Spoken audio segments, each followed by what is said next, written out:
Highway Commissioners, August 11th, 2022. Lander County Courthouse Commissioners, Chamber, 50 State Route 305, Battle Mountain, Nevada. Also via teleconference at Austin Courthouse, Commission Office, 122 Main Street, Austin, Nevada, via audio conferencing by GoToMeeting. The dial-in is 1-866-899-4679, access code 849-277-5373. And Brian, will you lead us in the pledge? Sure. I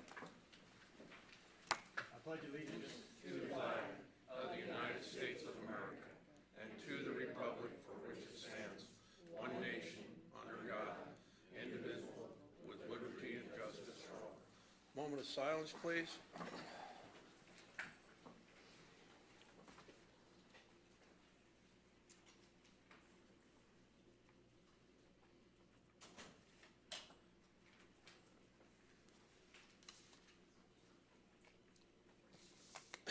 Lander County Commissioners may break from 12 to 1:15 p.m. Any agenda item may be taken out of order, may be combined for consideration by the public body, and the items may be pulled or removed from the agenda at any time. Commissioners' reports on meetings, conferences, and seminars attended. Patsy? Thank you. The Austin Airport Advisory Board did have a meeting on Monday. Things are going well. We've had a few things with AWAS and such, and looking for a technical advisor there, which Bert has put us in touch with. So we're okay for that. So we can give him a call when we have problems with that. We do have our new barrier that is going in. That's the barrier that goes on the actual runway, and we have. We wanted to put some kind of a gate there because of people that did run out, and of course, when you take your vehicle on the runway, that takes a lot of debris that shouldn't be there. So we've got the automatic barrier going up that will be for our emergency personnel and such, and that should be actually going in this week, and all is well. All right, the Battle Mountain General Hospital meeting I attended, they was just standard routine things. There wasn't anything out of the ordinary to report. So that was all. That's it. I didn't attend any meetings, but I do want to mention that yesterday, the flour mill in Pendleton, Oregon, somehow caught on fire and is no longer working, and that we're pushing like over 35 food processing plants across the United States that have mysteriously caught on fire or exploded. Something that we need to pay attention to. Right? no report. No report. No reports. Okay. Public comment for non-agendized items only. Oh, Staff report. staff reports. Meetings, conferences, seminars. Good morning, Commission. So I have some sad news to report this morning first, and that is a longtime pool pack employee, John Bates, passed away. And his celebration of life will be September 10th at 11:30 at Arrow Creek in Reno. So if anybody wants any more information on that or would like to attend or send something, let me know and I can forward you that information. I know that a lot of commissioners, staff members dealt with John on a pretty regular basis with things that we had going on. So super great man and a sad deal. So my condolences go to his family.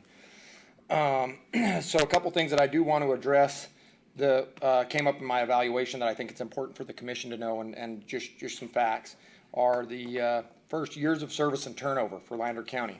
The national average in 2018, and then I go through here and go to 2020 and 2022 because them are comparable years, but the national average was 4.2 years, and then in 2020 it was 4.1 years of service is what averaged. Here in Lander County, we average between 10 and 12 years. And that's why I say between, is because if you average in our elected officials, that changes that number to 12-year average. But for the average employee, it's 10 years here at Lander County. And the other factor that weighs into this, it's a pretty big factor, and I can give you guys all the data to back this up, is the age of the employees that are hired. The 25 to 34 age group, they are only averaging about 2.8 years of service, where the 55 to 64-year-old age group averages about 9.9 years in their jobs. So I think if we average that out in Lander County, we're doing exceptionally well because we don't have a huge number of, 55 to 64-year-olds in that average, and these are national averages. And then I want to go into the national average of turnover. And this is from the Bureau of Labor and Statistics. And for government, if you go to the national average for all industry, this really surprises me. In 2020, there was a 57.3% turnover across all industry. And then in 2021, there's a 47.2% turnover. There's no data for 22. But for government, in 2020, there was a 24% turnover, and 2021, there was an 18% turnover. In Lander County, we averaged 3.4% turnover rate. So I think that's pretty good. It's a small, very small percentage of turnover. Another thing that I think is very important in the last 2 years, since I've been sitting here, and it's not to credit to me, it's credit to a lot of good supervisors that we have that I work with, and we have a huge portion of this goes to our elected officials because they do great with all their employees, is that we have not had a single grievance nor a single lawsuit filed or had to pay anybody out since I've been here in this seat, where I'm sure this commission can relate to the past years, and there were some other things that took place. So I just want to point that out because that is important. I know that the community is not aware of that because a lot of that happens behind closed doors, but there hasn't needed to be a closed door on any of this because we haven't had any.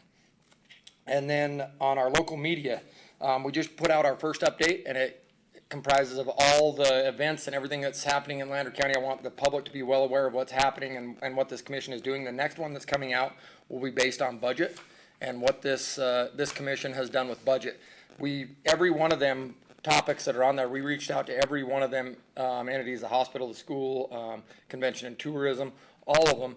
And we got responses back from the Kingston Fire and the Austin Chamber. So if you guys know anybody that wants to put in their 2 cents and throw some of the positives out that are going in this county, have them reach out. We're going to continue reaching out and continue trying to build that, but I think the community needs to know what's happening. And then we have some grant funding. There's going to be an item on this agenda, and hopefully if the commission agrees, there will be one on the next agenda to give me approval to sign some of these grants. And the reason being is as these grants are coming in, there's 10-day windows in a lot of these grants that we either have to accept or deny them. So if I can sign that and then bring it after approval, hopefully we can have that item on the next agenda, because we have some pretty big grants coming down the pipe. We got $108,000 that we've secured for Agape. The ATAT is 1 minute here. Let me sort through so I can get my. They are for the senior center, and it's for their wages and any operations that we can justify in the senior center. I also have an update here from the BLM. We're working on a partnership there, and there's a lot of federal money coming down for fuel breaks and other items that will be coming back before this commission. But the key to this is making sure that we can sign these and get these approved within that 10-day window. We'll clearly read through the fine print and make sure that the compliance is all following within, and that we aren't giving up any of our local authority in the process. But it's the first time that we've had this many grants coming down. A couple of them that are sitting back, that have been kind of pushed back a little bit on us, but we should have within the next year is that $1 million for from the Small Business Administration to the Lander County Convention Tourism. Department of Health and Human Services is $800,000 for facilities and equipment, and that's for our local clinic. So they can, if they want to put something in there, our local health down there, public health. So we can put some things in there to start providing for, the lower income part of our community that needs these kind of services. And then Department of Housing and Urban Development is $638,000. So these are some good funding things that come down the pipe. The Department of Health can be put towards low income housing, senior living, things of that nature that, we need more of in this community. Just in response to that, Bert, that'd be my biggest concern is if we give you approval to accept some of these, it'd just be that fine print. Just with like some of these housing grants, I can remember looking at some of them in the past, but there was Section 8 housing tied to it. That if you accepted it, it had to be open for Section 8 housing. So you're bringing that class into your community. So that would just be my concern, is just to make sure we really understand that fine print. So. For sure, and I need clarification on this, but I believe that my acceptance of these grants does not mean that we implement them. Okay. So I can accept them, bring them back to the commission, have you guys do a final review saying, hey, we accepted this grant, but now do we want to implement it? If we implement it and we start using that funding, then I think we have to curtail to the, to the section of that, because a lot of these are reimbursement grants. So we spend the money up front and they reimburse us for what we've spent. So you can accept it, but we approve it. You approve the We'll have the final say, right? implementation of it. If that's the final say, we approve it. Yes, sir. Yes. And then let me see here.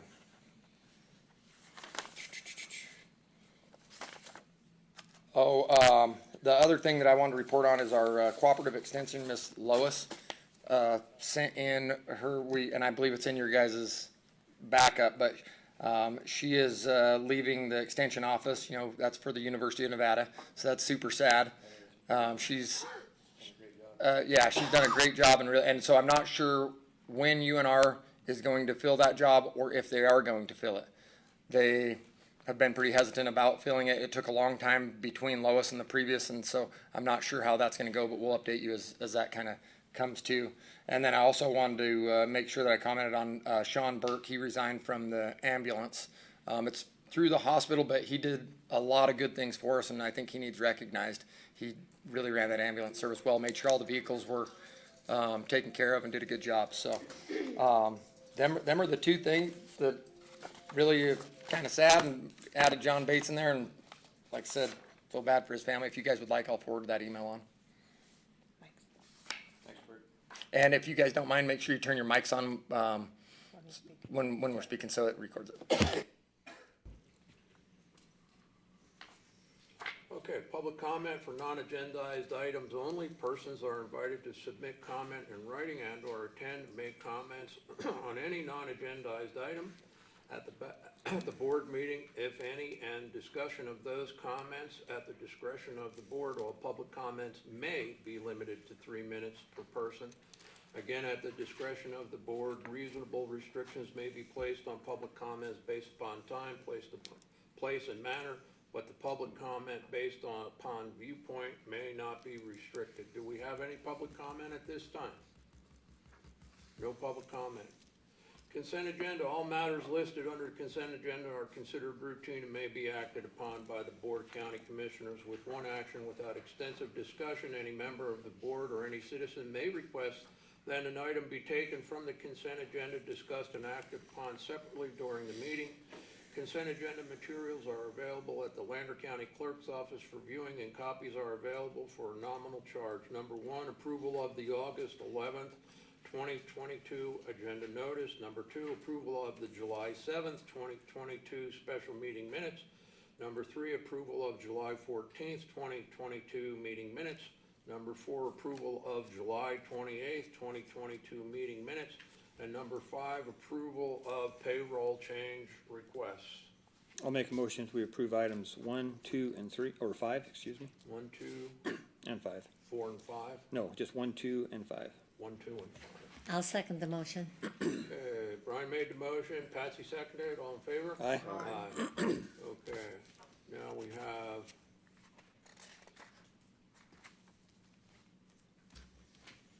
need to pull check number 216411 and 216487. With that, I'll make a motion to approve the remainder of the bills. I'll second the motion. Okay, Brian made the motion, Patsy seconded. Was Patsy? Okay. All in favor? Aye. Aye. I make a motion, we approve check number 216487, 216411. You guys read number 1 in? I don't think you read number 1 in. Oh, approval of the August 11th, 2022 agenda? No, No payment of bills. the item 1. For discussion and Oh, possible for action. discussion and possible action to approve, disapprove payment of bills.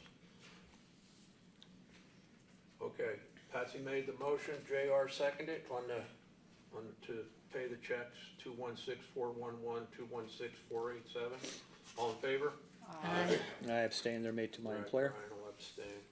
Number 2, for discussion, possible action, approve, disapprove, canceling, or moving Lander County Board Commission meeting currently scheduled for August 25th, 2022 to another date. I asked for this because the 24th and the 25th, I'll be pretty busy. I won't make the meeting, so I would like to change it to the 22nd if there's no objection. I'm sorry, you want to change it to when? I can't hear you. No, what date do you want to change it to? The 22nd?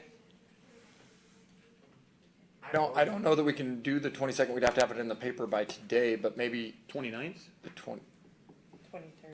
the 23rd, we could probably. 23rd? 24th. Yeah, I think I'm wrong on my day. Let me look. She can run it in Elko. Yeah, 23rd. I thought you wanted 23rd or 24th. Yeah, well, the 23rd, the 24th and 25th were busy. So 23rd, is that what? 23rd, yeah, it would be the 23rd. Be okay, Elko, right? You guys okay on that? So 23rd's good? We're okay if we do it the 23rd, right? We can get it in the Elko paper and in the ballot. Yeah. We need to, okay. Or the following week.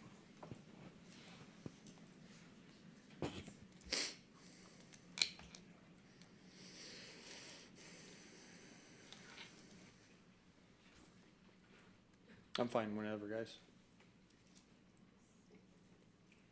Well, I propose we change it to the 23rd of August. Got a motion?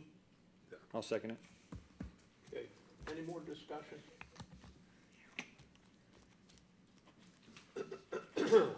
Okay, JR made the motion, Brian seconded it, all in favor? Aye. Aye. Thank you, thank you. At 9 o'clock. 9 o'clock. Yeah, 9 o'clock. Thank you.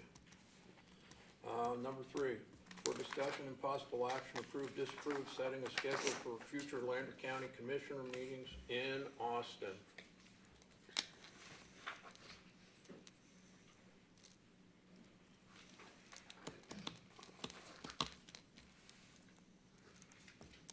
People in Austin would like us to come down there. We had a good showing. Yeah, a lot of people showed up. That was nice. Yeah, there's a lot of interest down south. I mean, you know, when this came up at the last meeting, I offered a suggestion once a quarter, and that went over pretty good. I know it's a lot more work to get all the recording stuff down there to Austin, but You know, the last turnout, of course, we had a lot of really pertinent things on the agenda. And it was wonderful to see everybody show up. It truly was. But we have not had that kind of participation before. In fact, the commissioners' meeting before that, we only had one other person show up that was a citizen, and they were on the agenda for a liquor license. So, I mean, there we were in Austin and nobody was there. So it was like, I think it's wonderful to have it down there, but I think it depends on what's on the agenda. Because we can't put anything that pertains to Battle Mountain per se, the DA tells us. So it has to be just Austin things.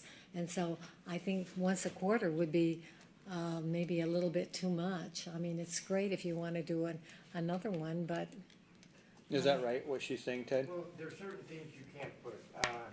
If you're doing it in Austin, you can't put anything that has to do with any zoning or anything else that occurs in Gotcha. Battle Mountain.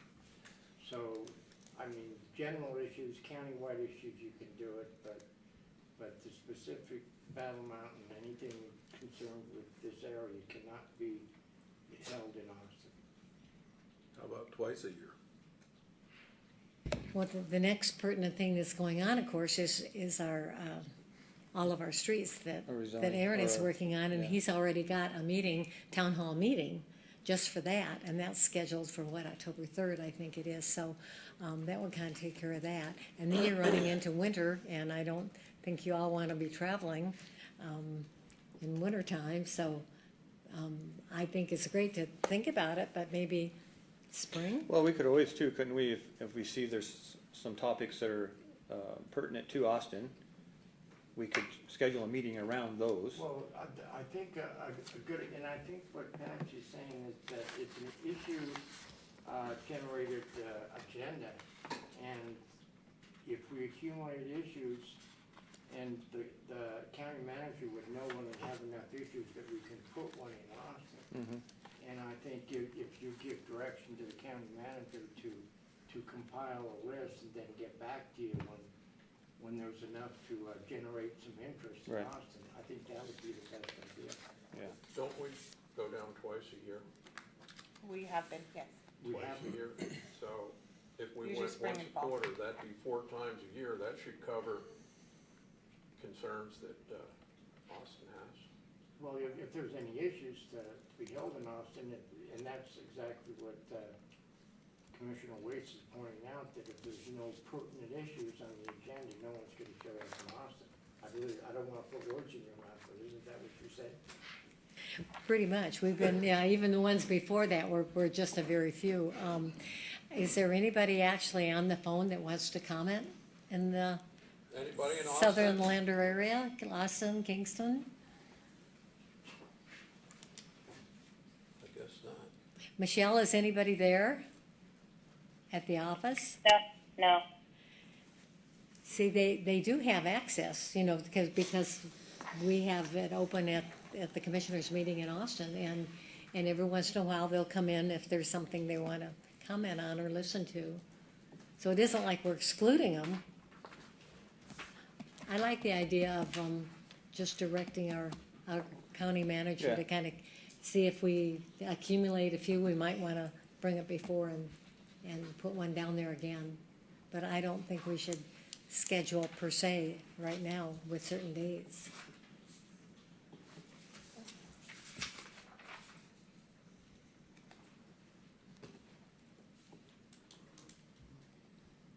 Yeah, we'll just keep it if it's pertinent. We'll make an agenda and set it for it. Okay. And if that turns out to be 4 times a year, that's what it'll be. Okay. We need a motion or? Okay. Not really, but I mean, you could do a motion, Yeah. We don't really need any but you don't really need to. Okay, number 4. Discussion only regarding the recent purchase of Gilbert Creek and an amount not to exceed $191,000 located approximately 14 miles north of Highway 50 in the southwest Lander County, Nevada, APN 005-205-04, 005-250-05, and 005-320-02. The subject site is 477.96 acres, or 2,819,938 square foot. So commissioners, you guys know this was on the Austin agenda last meeting. We put it back on this agenda, so if there's anybody from down here that would like to attend or like more of an update, and it gave us a little bit of time also to reach out to the BLM and reach out to NDOW and get a little clearer understanding of what kind of partnerships could be formed, because I know that was one of the concerns of the commission is how much is this going to cost to continue to maintain, what are we going to do, and how are we going to handle it. I have Jeremy Lutz here from NDOW, and hopefully he can speak to some of this as far as the fencing and riparian improvements and rangelands improvements and recreational opportunities. And then as far as the BLM, I did speak with Doug Furtado, and he said that he would be happy to help. He just wants to see a plan proposed before he can promise help. Which is understandable. He was going to be at this meeting today, but couldn't make it because it conflicted with the meeting he had with the mines in Elko. So he will be on the next agenda to come in and kind of give us a little bit of an update and what's going on with the BLM and how that's going on a whole county-wide aspect. And we can include some of that in his update as far as the what some partnership with them would look like and some of the horse problems that we have within the county. So. I don't think we need to give you any direction on that. I think we'll take care of that.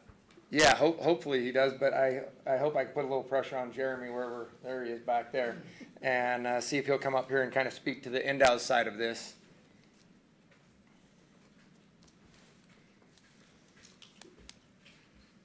Morning, Jeremy. Good morning, Commissioners. Jeremy Lutz for the record, Nevada Department of Wildlife. Again, thanks for giving us this opportunity to speak to the wildlife values that exist down in Gilbert Creek. And for the commissioners that took the time out of their busy lives to go down there and actually kick the dirt with us, to take a look at the property.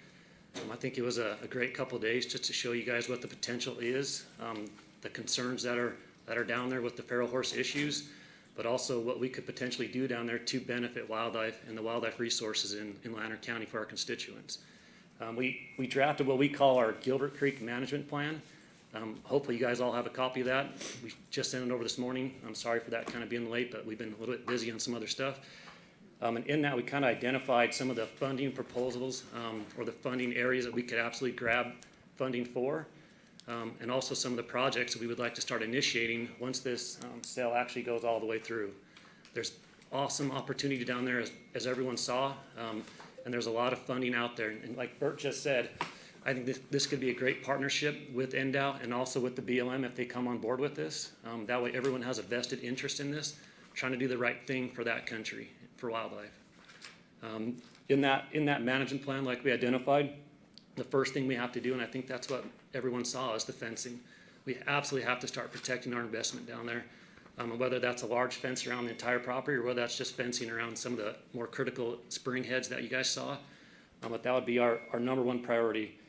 After we get the fencing in, then we can start initiating all the other habitat projects that we could do, and that's BDA, that's check dams, that's anything to start building up that riparian area, which are crucial for wildlife, as well as everything else on the landscape. We could do other rangeland improvements, including adding additional seed, a wildlife seed mix that's gonna benefit wildlife. We could spray down there, try to get rid of the noxious weeds. We could do willow, we could do cottonwood, and we could do aspen plantings for trees, try to get some trees in there, try to get some cover on that riparian area for mule deer, for antelope, for everything. And then by doing all that, over time, we're gonna create additional recreational opportunities. We could build some off-site campsites. We're gonna increase the water down there. We're gonna increase everything down there, so absolutely would increase recreational opportunities in Lander County. I was one of the commissioners that went down and toured it, me and JR, and I think it's a great piece of property. The spring head is a lot of water in it. It's just you can clearly see that it's overuse. I mean, it's basically like the surface of the moon up there. But I think if we can fence it, and it's a great opportunity to conserve a piece of Lander County, give back to taxpayers a nice area for them down south, and then to build a partnership too with it. So I honestly think it's a great idea. I mean, at $400 an acre, if you were to walk out and see what you're getting, I mean, if I was a private investor, I'd be all over it. Honestly, I would. I think it's a great piece. But I also went out and saw it and was horrified at what I saw. And Brian is right, it does look like the surface of the moon. It has been grazed down to nothing. And that's not the cattle grazing that down, that's the horses. And I got a hold of John Sherry from the BLM to ask if they were going to be doing any roundups in that area. And no was the answer. I had never seen horses on a side hill before. I thought they were goats actually, but I'm not a hunter. Jeremy had to point out, no, those are horses, and they were standing in barren dirt trying to graze in these areas. And I never saw where the water was coming out of the mountain at half the flow of a hose, and it was going into a trampled mess that could go no further downhill. And it's very, very sad because that's a huge resource and the horses have destroyed it. And I think that not only with that, I think with I've done some research about with the pygmy rabbit, and I don't say those things so sarcastically. I'm trying to remember the birds. I can never remember the sage hen. And so I was talking to some people from Nevada Gold Mines, and I said, as far as it looks for the government, for us purchasing this land, we're putting our good foot forward, saying we are trying to do conservation because that's what we put that money in there for.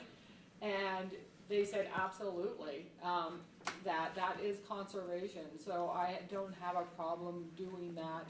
I think that is the right thing to do. And I did not know that, Jeremy informed me that deer will come back and eat in that area and not move on and starve to death. And where there's no food, it's just, that's absolutely disgusting.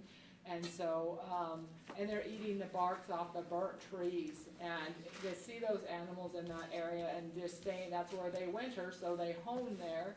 And I think that by us doing that, we're putting our best foot forward. And so I'm very glad that I went up and saw that. And I appreciate you taking the time to take me up there, so. Well, I went up with Brian and Jeremy and Bert, and looking at that, you know, coming from a ranching background, it wouldn't take a whole lot, once you cut the fences up, to turn that into a beautiful area. You put in some park benches, trees. There's plenty of water in that spring to water that whole draw. And it could be a really beautiful place, and it wouldn't take a whole lot to make it that way. So if that whole riparian area is so bad, and we know it is, we saw the pictures and everything ahead of time, can, now that you have it, can we put like the guzzlers in or something like that? So at least the animals have water? I mean, we can absolutely look at that as an option. I think the minute you start fencing any kind of water off, you're gonna see an uplift immediately, and that's why we always support, you know, putting up exclosures or doing something like that around riparian areas. But what's amazing to me is that when you look at how much water is still there in the condition it is, and that's why I think this is an amazing purchase for this county, is that that flow is almost 2.5 miles along the entire stretch of that property. So the water's there, and you can only imagine what it's gonna look like once we protect that. So I don't, again, if that becomes an option, we'll absolutely recommend it, but the water's there year round. I've never seen that completely go dry. So the animals still have access to the water? Correct. Because the pictures we saw, it was all just trampled down, and the water was so little coming down. So my concern was whether they can still access the water since they've trampled it. Yeah, there's still water expressing itself throughout that property, and that's honestly, like at the last meeting, I kind of said, I think the only reason why wildlife is still using that system is because they can spread out throughout the entire 2.5 acres. Horses will 100% exclude wildlife from springs. They will push them off constantly all day long. But at least down here we have an option or an opportunity, because it is to 2.5 mile long flow, that wildlife can kind of get around horses at this time and get the water they need and get out.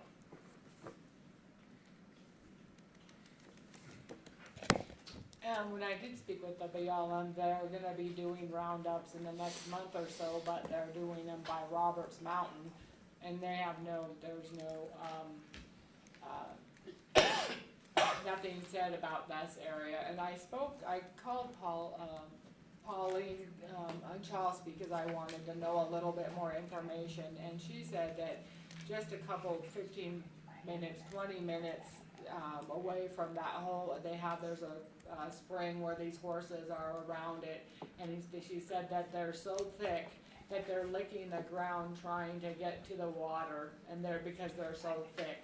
And she said it's absolutely disgusting to watch these horses, and I just think that it's very sad, and I don't know what the answer is to it, but to, keep allowing them just to get bigger and bigger and push out wildlife I don't think is the answer. So support this 150%.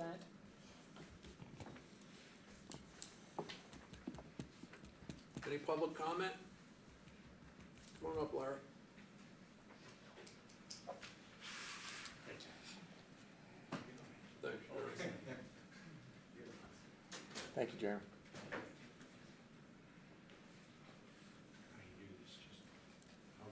There you go. Yeah, Larry Teskey, resident here in Lander County for a long time, and I just support you 100% on this great project. When you get a partnership like this going, and you can accomplish so much more with the partnership. And I've seen rehab work in riparian areas, so everything Jeremy's saying, you'll notice a tremendous difference. So, anyway, I do Thank you, Larry. support That you. means a lot coming from you. Thank you. This is exciting. And it's earmarked conservation, so it can't be sold, can't be changed, 100%. let's get the water straightened out down there, and let's get some things planted. That burned out there 12 years? back, 12 years ago, I think. 12 years? 2012. Yeah. Was it 12 years ago? And same thing up here, oh, excuse me, same thing up here on the Argenta Rim when that burned. And NDOW went in and that's checkerboard up there. And we contacted the private landowners and we were able to rehab a lot of that and then entered into agreement with BLM and the Tamaras and got a grazing program in there. So it was rested for 2 years and then the water was always limited, you know, it didn't flow very far. And we grazed it alternate years in May and then the next year in June and did that. And the response was amazing. You still can go up there and there's forage kochia and a lot of other plants up there. And like Rossi Canyon there, it flows much better than it did before that, so. The kochia really is a good plant for the animals. The forage kochia, yes. We've lost most of the sagebrush because it can't compete with all the cheatgrass, and the cheatgrass robs the moisture at the top and it doesn't give it enough. And then trying to get it established and having crickets and grasshoppers nibble it down too. But yeah, forage kochia, it's not a native plant, but it's sure saved. You can see what it's done out there in Boulder Flat and all that, where deer winter in there and stuff. So it's a good forage plant that's good for livestock and wildlife. So, thank you. Thank you, Larry. Thanks, Larry. Any more public comment? Okay, go on to number 5. Update from Kenneth Brown regarding public lands issues, discussion and possible action to approve, disapprove an amount not to exceed $2,000 for his work on behalf of the county for the FY '23. Morning, Ken. How you doing, Ken? Good. Thank you. Good morning, Commissioners. Ken Brown, Western Counties Alliance. It's good to be back in circulation. Apologize for being out of circulation for a period of time. 2 bouts with the virus and 2 back surgeries, and my obedience with rehab on my back wasn't very good. So I had to have the second surgery. But anyway, it's good to be back, and it's good to be here in Lander County. Patty, I apologize for I had to go to a funeral, missed being in Austin last meeting. Anyway, have an agenda. We'll just move through that and any discussion as we move along. First item, payment in lieu of taxes, Pilt. That'll always be number 1 when I put together an agenda. The program continues to be a good program and quite secure. 2021 pay for Lander County, $1,085,856. 2022 pay, $1,110,885. $25,029 increase. And that's a pretty good increase, a little more than usual. So we appreciate that because there was some concern, you know, administration people from the eastern states, you know, back there, predominantly private land. So sometimes Pilt, they don't want to pay much attention to the Pilt program, but there's a lot more people from back there coming out and enjoying the public land in the West. As you know, Pilt helps to pay for valuable, expensive services on public land. A question has been asked about Pilt. Does Pilt require reauthorization? And the answer is no.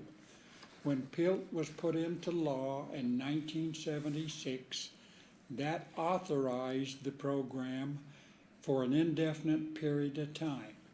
So relating to Pilt, the thing that we have to pay attention to is an annual appropriation to make Pilt payments. So I just thought I'd mention that because I hadn't been asked that by Lander County, but a couple other counties, so I just wanted to mention that. Number 2, Secure Rural Schools. Well, that program is still there, but it's not too secure because there are those in the federal administration that say we ought to stay out of the way of public education. But the problem of it is the 25% forestry seed category of revenue, which is a contract put together between states and federal back in the early 1900s. But with no activity economically wise in the forest lands, why there's no much money in the 25% forestry seed category, and that's why during the Clinton administration that they put the Secure Rural Schools program into law. So Lander County 2020 pay $84,763.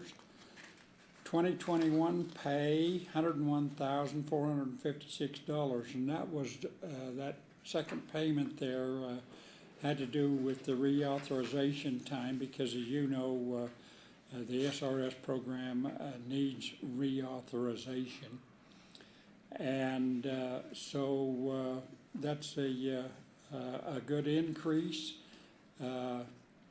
I've recommended several times that there be a 5-year reauthorization period instead of an annual thing, or maybe 2 years.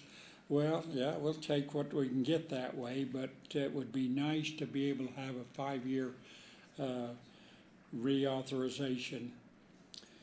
There's strings attached for the SRS program. Of course, it's primarily for public education and roads. As you know, especially in rural areas in the west, there needs to be well-maintained school district routes to be safe to transport students to and from school. Okay, item 3, geothermal. Gee, I wish that every program could be as good as geothermal. It's certainly a good, valuable energy source, and it serves Lander County well. 2020 pay $406,869. 2021 pay $409,472, or $2,603. It's interesting to see, Ken, that Lander County, we're number 2 in geothermal in the Yes. state. Behind Churchill Yeah, I see County that, only. yeah. That's Yeah, and so that's great. It's just a real neat energy source. And the start of the Fed fiscal year in October 1st, there will be a 2022 pay. I'll make up a chart and get it out to you. And it's usually I use 5 years so you can make a comparison to what's going on in other counties and with the amount of pay. Okay, item 4, sage grouse. Well, you know, fortunately, it's in a holding pattern, so to speak. There was concern with that issue that with the new administration that maybe the sage grouse issue would take off, get into a high gear, and that would be a problem because the only thing they want to do, as you know, with the sage grouse is another means of discontinuing livestock grazing on public land. And so, but anyway, we watch that as well, and hopefully that can be set aside and leave it alone where it's at. Item 5, Wild Horse Burrow. Lander County knows all about that program. The excess numbers, it is a real problem. I've attended a lot of board meetings for this program. And we probably get together in discussions out in the hallways at break time or lunchtime, type of thing. And I've said to a number of those advocates, you worry about resource damage with livestock grazing, but you don't have any concern about the resource damage with wild horse burrows, and they do a lot of damage. And they're devastating on watering facilities, as you know. Those old stud horses, they don't mind destructing anything. So that's a problem. It seems like one step forward and two back, but as far as personal board meetings, they've pretty well been doing things on the internet. And so those board meetings, well, I've like I say, I've been to a lot of those board meetings, and I get into discussion sometimes, and there are times when I get booed with providing my philosophy about the program. But anyway, we'll move forward and watch that program as much as possible. Number 6, RS 2477 roads. I still assist counties as needed, requested, and to get road inventories taken care of and assert claim to the inventory of whichever they'd like to do. But I wanted to ask a question. Lander County has been a leader with doing a road package. So I'll ask the question, where are we at in Lander County with a road package to be submitted to a judge? I'm pointing to you, Bert. So I don't know about to be submitted to a judge, but we do have a completed map of our roads within Lander County, and they're all from minimal maintenance to full-on through roads. We have not submitted them to NDOT or the BLM. I believe that that's the first step to getting them accepted as, Yes. I apologize, getting them accepted as RS 2477 roads. I do know that there's a lot to consider with moving forward on that, and maybe Ken can speak to some of this while he's here today, is by doing that, if there are any roads that are missed, are we now giving them roads back to the BLM? The way that I interpret it is any road within the borders of Lander County are Lander County roads, and I don't know that we have to claim title to them because it's within our county boundaries, but it sounds to me like the 2477 is any road that is forgot or missed by this mapping is then turned over to them because we didn't lay claim to it. That was the concern of the commission, was exactly that point, was we don't want to submit it unless we know we have, in fact, all our roads on it, you know? Yes, and that's maybe something that Ken can speak to for us, because it if they're rightfully within our boundaries and they belong to us as is, then I don't know that we want to go down that road and only accept the ones that are on our map. It may be excluding some roads that are pretty critical to some ranchers that use these 2-track roads only once a year to get to water sources, or to get up to a spot to unload so they can go gather their cattle and things like that. And I don't want to exclude anything like that if possible, but hopefully Ken can speak to some of that. Thank you for that update. Appreciate that, Bert. I just wanted to mention some years ago in Utah, Kane County in southern Utah, they did a project, submitted a package. They got tired of other counties not keeping up and getting the process taken care of. But anyway, they submitted a package of 15 roads, 12 was approved under RS 2477 status. So that was a good process that they took care of, and it provided some motivation for other counties to move forward. So Ken, not to interrupt you, I apologize, but them other 3 roads that were not accepted, at that point, did their BLM have the right to shut them roads down? Well, there was controversy in the discussion about that, Bert. The BLM said we would not shut those 3 down that wasn't approved. But we will not support them being included under the RS 2477 process. So the Did they, roads, those 3 roads, they were still accessible, you know, for the general public. Yes, but they could be disputed in court whether who has Yes. ownership or not. Right. So the 2477 process almost could get us into some bigger litigation that may not be necessary. Am I incorrect in that? That's true, and that's been one of the big concerns, Okay. is the litigation issue. Yeah, that can get expensive, as we all know, and we'd like to be able to move forward in that area with a limited type of litigation process. And so for the commission and with Ken here to answer some of this, that's one of the reasons why we have not really moved forward, is because we figure if the BLM closed the road, maybe then that's the time to go litigate that individual road and come to the 2477 or something if that needs to happen. If that does not happen and we're working within the borders of the county and these are our main roads and everything, everybody seems to be fine with it, then we don't know that we want to, wake a sleeping giant. I just mentioned Kane County, there was a lot of good communication and coordination relating to their package.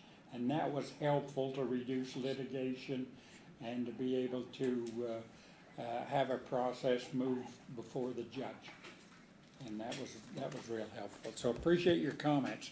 Okay. You know, Ken, maybe you can comment, because under Trump, he also addressed the 2477 and basically said we're going to leave them alone and let the county have them. And I don't know what the Biden administration has done, or if it's even on their plate anywhere at all.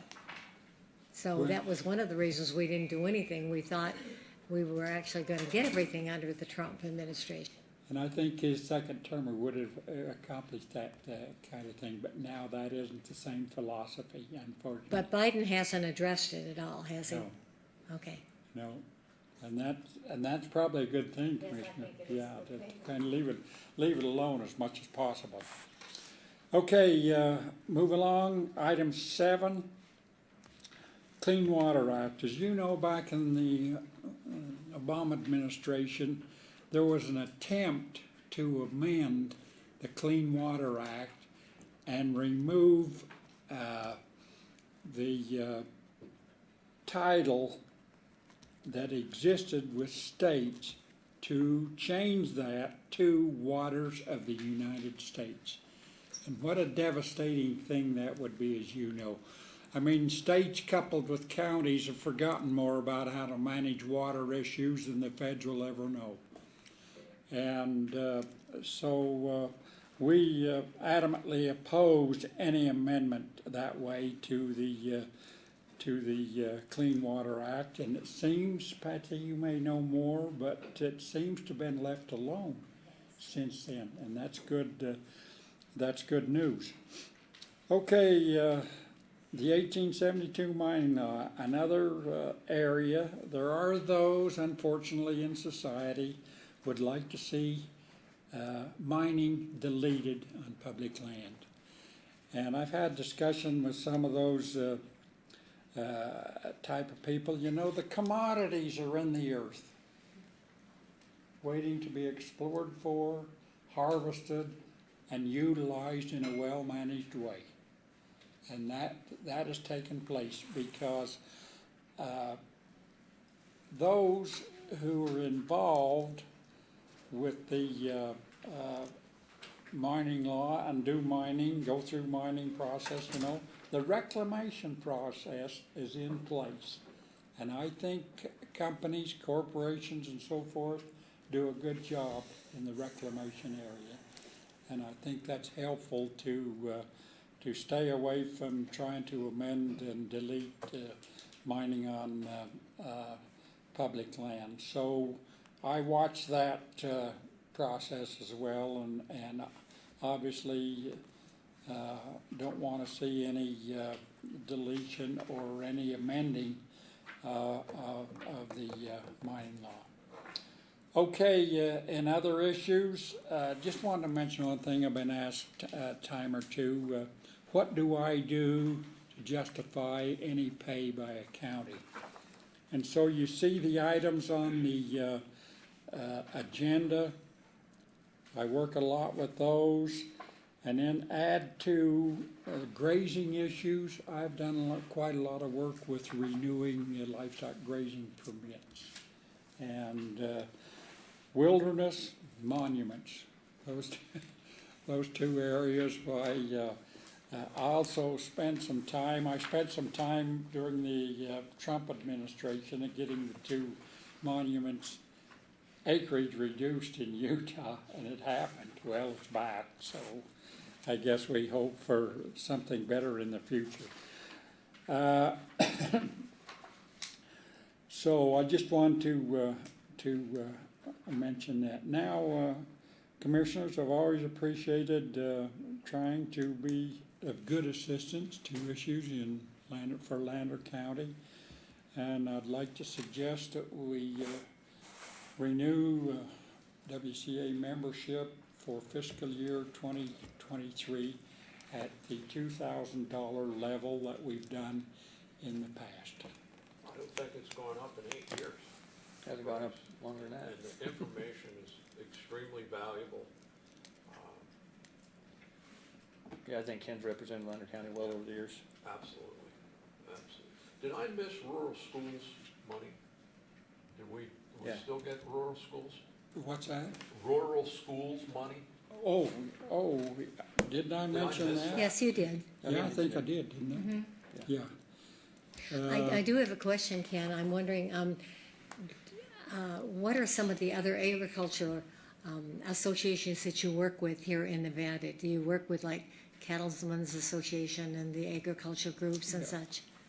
When I'm asked to assist, Commissioner, yes, I attend cattlemen meetings, conventions on a state, and I occasionally go to the national conference to try to stay updated, you know, really where we're at and what I can do or what I can help motivate others Okay. to do, yes. Okay, thank you. I participate that way, and I've been a member of the National Cattlemen's for a number of years. So anyway, Commissioners, thank you for your time. I've bent your ear long enough, and again, thank you and have a good day. Yeah, I'll make a motion that we approve an amount not to exceed $2,000 payable to Ken Brown for his work on behalf of Lander County for fiscal year 2023. I'll second. Okay, Brian made the motion, Kathy seconded. Do we have any public comment on this? Any questions for Ken? Call for a vote. All in favor? Aye. Aye. Passes. Thank you, Ken. Thank you. Thank We'll you. take a 10-minute break here. Okay. Approve, This disapprove, conference will now be appointment of recorded. two individuals- Unmuted. Two individuals to serve on the Lander County Convention and Tourism Board, which currently has two openings. Number one with the term July 1st, 2022 through June 30th, 2024. This is an at-large seat, Manny Marino. We'll do them one at a time. I'll make the motion that we accept. Can I do that since I sit on that board? Better ask first. I sit on that board as a commissioner. Can I make that motion? I'll let Yeah. somebody else do it, just to. Yeah, you probably should. Okay.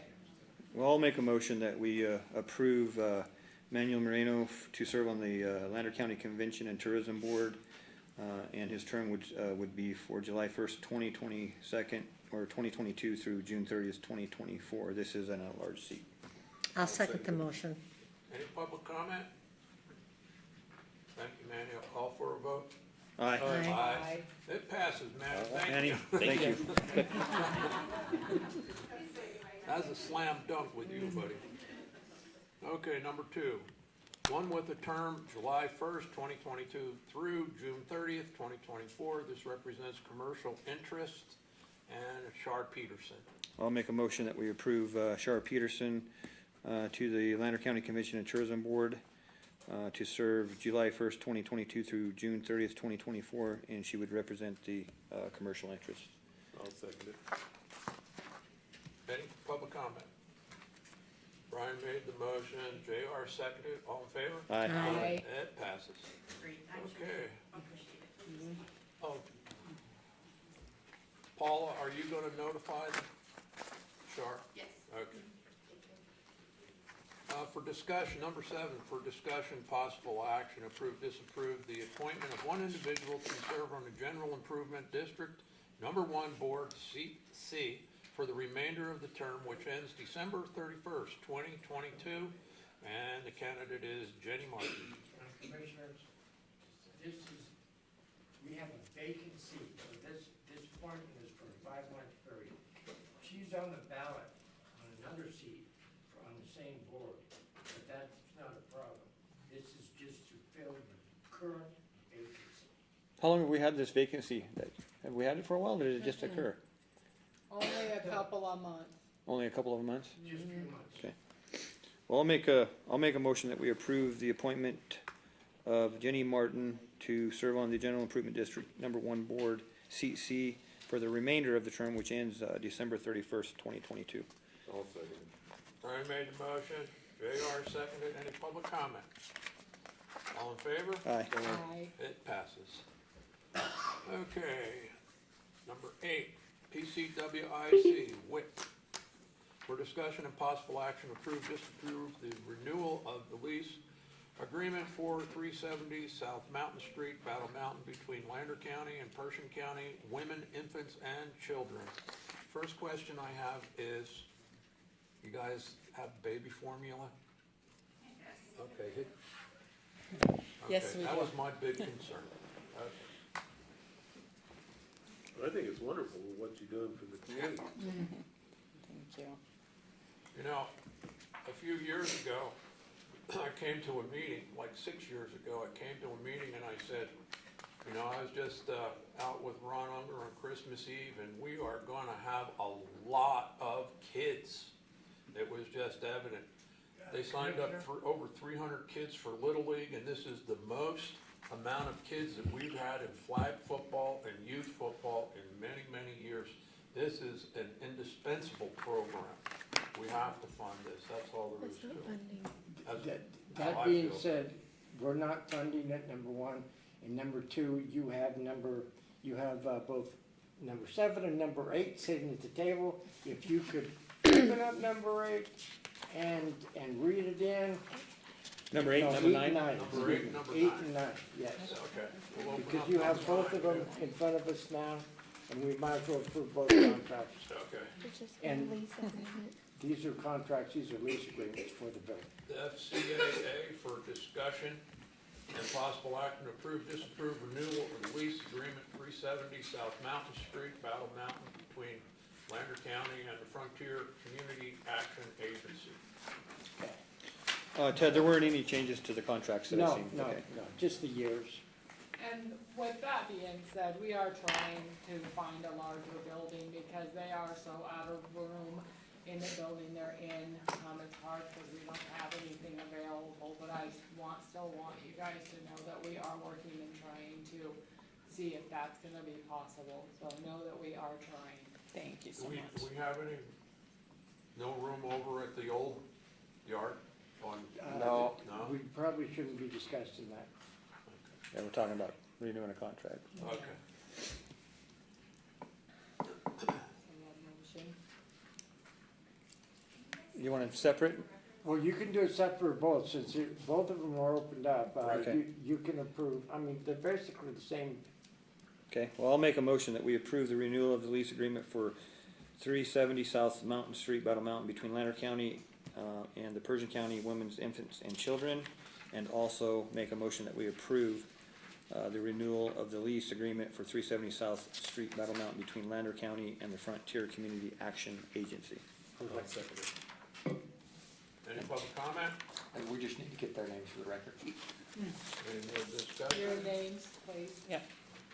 Andrea Risa, Elaine Nye. And who- Thanks, ladies. Who do you represent? We're representing Frontier Community Action Agency and our partnership with WIC for that office. Thank you. Thank you. You are welcome. Thank you. We appreciate all your support. We appreciate your hard work. Need to vote. Need to vote. Brian made the motion, JR seconded. Second. All in favor? Aye. Passes. Thank you. Thank you. Worth Nelson Jr. for discussion and possible action to approve, disapprove a claim by Worth Nelson Jr. for the removal and replacement of his fence in the amount not to exceed $2,500. Mr. Nelson alleges that the previous building official gave permission to build the fence on county right-of-way. Good morning. Morning, Worth.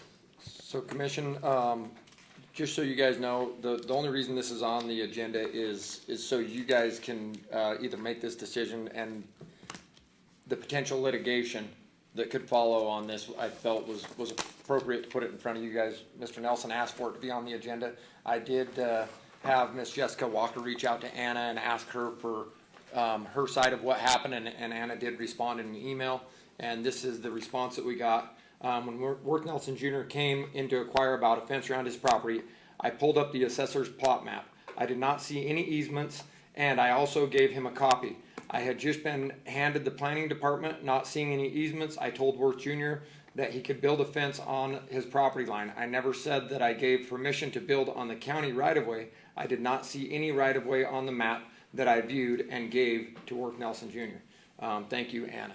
So, with that said, before Worth gets into it, I would just like to clarify a few things. That the county is always trying to do the best thing, and every now and then we overreach. And I think on this one, we probably overreached in that department. And you know, I'm not trying to place blame on Anna. She was trying to do a good thing, but truthfully, she should have directed them to another department and then recommended that he get a surveyor out there to truly survey his property and what isn't.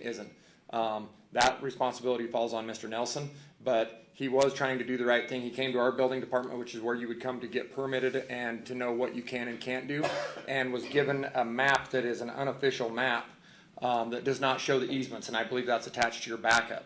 When we pull the official map, it clearly shows the easements, but that's not what Mr. Nelson was handed. So I just want you guys to have what we have at this point. And Thank you. My question is, why does he have to take down the fence? Have we contacted him to take down the fence? yes, so now the property behind him is being purchased, is my understanding, and they need access They to need the the right property. of way. Okay, thank you.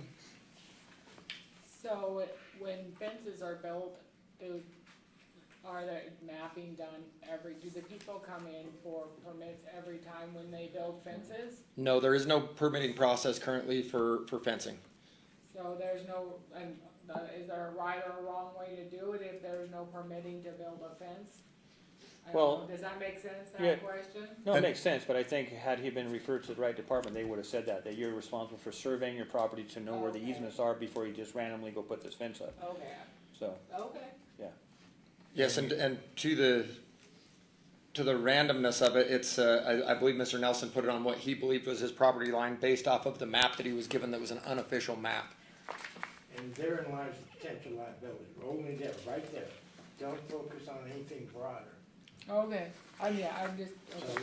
I So do, do they say, and I'm not trying to focus any broader, do they say unofficial maps on those ones from the assessor? It's in your backup, and I do believe that not from the assessor, but from the map that Mr. Nelson was given, it is not clear, and the assumption would be anybody coming in to do something right like that, would be that they're giving, some proper direction. I think he just missed that step. I think under the circumstances that we should step up and absolutely. certainly do this. So, where did our amount come in with the approximate, not the 2,500? Were you given that amount to take it down and put it back up again? Yes, I called the guy that built it in the first place, and I asked him how much it would be to take down and put it back up, and that's the price that he gave me. Okay, I'll make a motion. If, could we have them submit the bill directly to the county and we pay that, so we're paying a direct bill as Yeah. opposed to, Yeah, Yeah. I just think that may So be, in we the need an motion. invoice. you bet. Okay, I make a motion that we actually step up to pay an amount not to exceed $2,500 for, Mr. Nelson for the replacement of his fence, for the removal and replacement of his fence, and to have the invoice sent directly to the county. I'll second the motion. And the other thing I think is important is that we have, that the responsibility, this may fall on Mr. Nelson, to make sure that we have a proper survey to put this fence back on, because we do not want to replace it on a wrong location. If that makes sense, we would, I think that it would be wise of us to, you know, to have a survey or have Mr. Nelson have a survey that shows property line that we replace this fence on, so we aren't back in this position later. And that will be up to Mr. Nelson. Okay. You So okay with that that, you Bruce? need to say Yes. that in. Okay. It's what you should have done before, so if the extra money that you have to pay would have been what you would have paid before, hopefully. So it's not going to be too much, as far as an expense. It's the same, hopefully, and, we apologize for the inconvenience. Oh, thank you. Do we have a motion and a second? Any public comment? Okay, Patsy made the motion, Brian seconded it. All in favor? Aye. Aye. Thanks for coming Thanks, forward. Bruce. Thank you. Thank you. And I want to apologize for this mistake that the county made. 11. Discussion possible action approve, disapprove, removing a part-time position from the recreation center and transferring said position to the building department. So this is actually for the planning, but planning falls under the building, so this would be an assistant to Miss Jessica. It's a 20-hour a week, not to exceed, assistant, and we have a ton of filing that needs done in there, and we're just overloaded with getting things in proper order. So this is not a change in the budget, because it's coming from one department to another. It's just balancing the workload. We have extra hands at the rec center that aren't being in. Where's Sean at, so he doesn't kick me? That are not being utilized, I think, to the full potential, and we can utilize that position to the full potential here. And what will they be doing in their position? What are we moving them over to? They'll be help with? assisting the planning department, and that's pulling business licenses and things like that. And it also gives us some redundancy within that department. They assist the building department in a lot of different avenues, you know, on taking permits, handing them back out, and like I say, the main thing, and I could be way off, Jessica should come in here and speak to this more, but is the filing aspect of our building licenses and making sure that we have clear records of everything that's taking place, because we don't have that currently. Or I can speak to it, I think. Colt Nelson for the record, this is really about document control. Sorry. Colt Nelson for the record, building official, Lander County. This is really about document control, getting caught up, not only taking our past special use permits, business licenses. It's really a mess right now, and we're trying to put all that back together and make really good documents moving forward electronically. And that's gonna take a lot of scanning and a lot of administrative work. Still within the 19 hours of part-time, but just to get us caught up to the point where if somebody comes in and wants something, or we're trying to renew licenses or whatever we're doing, we have a way of knowing where it's at and control the document. administration. Yes. Okay, so is this a permanent position that we want to do, or is it just bringing him in to help for the next 3 months or something? No, this is a permanent position. It was a permanent position at the rec center, and it would be transferred over here to planning, or to building, I should say, that would be permanent there. And you already have a person in mind that you are moving over? No, we have to advertise for this. It's a vacant position, so we have to advertise and take applications and move forward that way. Okay. Or we're just moving it from one budget to another? Correct. Okay.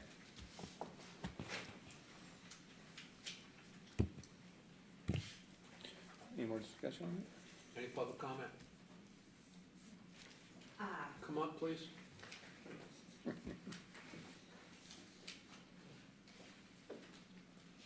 Nice seeing you, Roseanne. Nice to be back, it's been a while.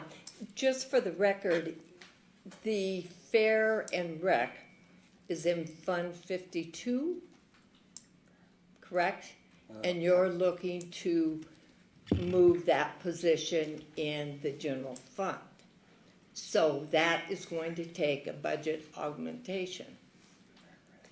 Now, We have to watch the bottom line. If their bottom line goes, then yes, we do have to augment. because you're moving the position with the monies, Fair Rec to with the building monies department. to cover From that yeah, I see what you're position. saying, right, from Fund 52 to, Yes, yes, because you're dealing with two entirely different funds. so how complex is the budget augmentation? It's not too complex, but I usually look at the budget towards the end of the fiscal year. That's what Tom, my consultant that I've been working with, has suggested. That way we do one augment instead of doing multiple throughout the year. So we will relook at building and planning's budget at the end of, towards the end of the fiscal year and see if that's needed for their bottom line numbers.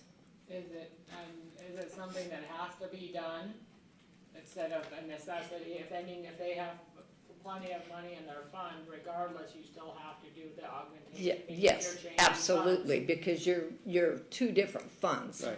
So it has to be done through an augmentation.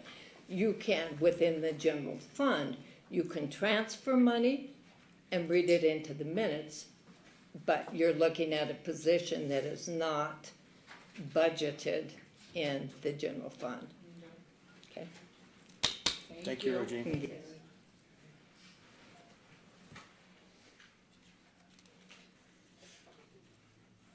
So, would we have to clarify that in our motion or not? It's just, that's something that's handled on the back end No, with the that- finance that's department. an administrative, Okay, Well, it comes, All augmentations come before you yeah, guys all, anyways. I was gonna say, so it will come back before As you a guys, final- we augment the towards the end budget. of the budget, okay, There's gonna be, as there are every year, there's multiple augmentations. okay. I think is what Lakin was saying, and this is, and like, I lean heavily on Lakin because this is her level of expertise and she knows the people to reach out to. But, she's always watching that bottom line, and if that bottom line starts to look like it's turning red, then we come in and we make sure we make them augmentations to correct that. But at the end of the year, there's gonna be one to right all of that anyway, is my understanding? Yes. Okay. Ready for a motion? Made motion. Well, I'll make a motion that we approve removing a part-time position from the rec center and transferring said position to the building department. Second it. Okay, Brian made the motion, JR seconded. Any more public comment? All in favor? Aye. Passes. Number 12, for discussion and possible action, disapprove a contract between Lander County and Pictometry International Corp. for 5 projects to be completed over a 5-year period at the cost of $222,296 per year for the use by the Lander County Assessor. Commissioner, we need to, change that amount to show $255,852.60. 255, 352? No, 255,852.60 60. So, per year. Now, should that have been amended yeah, when we, the last question exactly on the consent. when we started the meeting? Well, it should have been, but this is, Laura can explain where the money's coming from. Well, do we need to go back and visit the consent agenda with that, or no? Laura Duval for the record, County Morning, Laura. Assessor. My agenda notice states in there the correct amount, the 255,852.60. Right. And then on page 12 of the contract, it has the breakdown per year of the 255,852.60. I think what happened, because they showed the amounts of each year with the subtotals, somebody pulled a subtotal amount from page 11, and there's different subtotals on each page. or on each section for each year, like one is 197,808, one is 167. Somehow they just pulled that instead of looking at the agenda request and page 12 that shows the breakdown per year. So everything was correct on my end, it just got a typo on the agenda notice. On the agenda request form, the amount is right there on the first page. Yeah. And on page 12 of the We contract. should have amended the agenda when we started, is what, We didn't catch it then. so do we need to make up for that in some way, or? Well, we Or could just point correct out it on that- this. that it was in, no, we're fine. I Okay. believe Because we're discussing it Okay. now. We're That was discussing incorrect. it now, and it's on the agenda request form, Correctly. and it's right there on the front page, and Laura can finish Okay, explaining where the funding's coming Okay. from. we got that. Laura, can you tell me, I mean, this is the same company we've been working with, Yeah, right? for 11 years now, and, yeah. Okay, it's- so I it's- thought we were pretty close to being done. Is this a, No, you're never done, unless everybody Right. stops building. right, Yeah. but I mean, as far as everything has been done, so this is kind of the routine maintenance and This- checking of what they do every No, year? it's routine flyovers of different areas, and then also we've added what they call a change finder program, and that is a program, and in fact, they're coming on the 12th of September for another training. 'cause The that's new some people. software? No, not new software, new training on, change finder program is where, when they do flyovers, they match up what they flew over with the previous flyover, and it detects just the changes.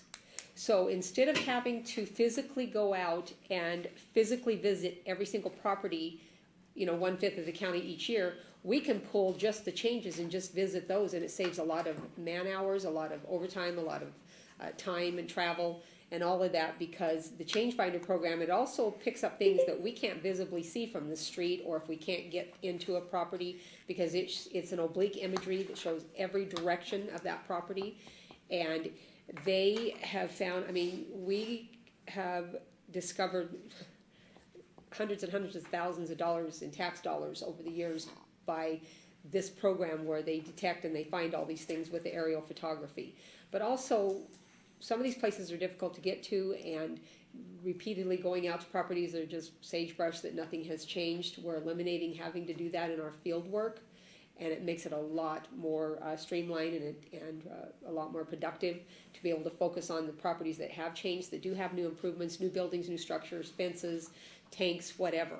And so this is an ongoing thing, but I had asked him this year if perhaps we could just put it all together for a 5-year contract, and then break it out to where it's equal payments every year for budgeting purposes. It just makes it a little bit easier, so we know exactly what we're budgeting for each year, and it's out of my technology fund, and that's exactly what the technology fund is designed for. And I know you have Yes. that in your budget, yeah, Yes. that's never, Yeah, that never seems to be the question. Okay. But I'm just wondering how they know for the next 5 years of how many changes and stuff is gonna be, or could it that's what's possibly nice, be the price less? won't go up. That's why I wanted to lock it in, because as you know, everything seems to be going up all the time. This way, we're locked in at a price that will not change for each of the 5 years. I have a question. Yes. One of my constituents wanted me to find out, because I didn't know the answer, but, so when they take pictures, do those pictures then become the property of Lander County? Yes. Or, so there's something in the contract that stipulates they cannot sell those pictures They don't. to anybody? No. But, I mean, that's, We own it. We own Okay. the photography, yes, we do. Okay, good. In fact, they send us a hard drive of the whole, and they just finished a flyover of the south. They did the Austin area, and Book 5, they just finished that just a few weeks ago. And, yeah, once they're all done, then they always send us a hard drive of the whole thing. But yeah, that's ours, we own that. Now, we do give people username and logins throughout the county. Different departments can access, the aerial photography. And that is available. I have quite a few users that do that. The building department, the planning, the treasurer has a login. There's other entities that have logins, the sheriff's office, yeah. So the residents have access also when you get it on? The residents can see, through the Sidwell program, which is our GIS stuff, they mesh those together, and yes, they can see some of those photos, yeah. But as far as the specific going into this particular program, you have to have a username and password that I issue for somebody from the public to be able to access that, Department of Taxation, of course, has a username and password, they have access. I have probably 15 users that I have passwords for. So they can't just create their own, no, they have to go through me to get access to. Well, I guess then that would be available to the public if they came in and said, what's the difference between last year and this year? Or this year The and 2 Change Finder years program ago? isn't accessible to anyone, not the Change Finder. The aerial photography is out there on our website, yes. So the new pictures that they take would be. Oh, yeah, they just finished it up, they're just doing the final, we have what they call early delivery, or early access, so we have access to it right now, but it's not out there yet, because until we go through and they make sure that they've got everything fine-tuned and they get our updated database to make sure that all the parcel numbers are matched, then it'll be updated, but, yeah, every year it is, Okay, so they know every year what area they're flying over. If we do Battle Mountain, a part of Battle Mountain, Who is they? the pictorial, the people Oh, yeah, that yeah, are flying.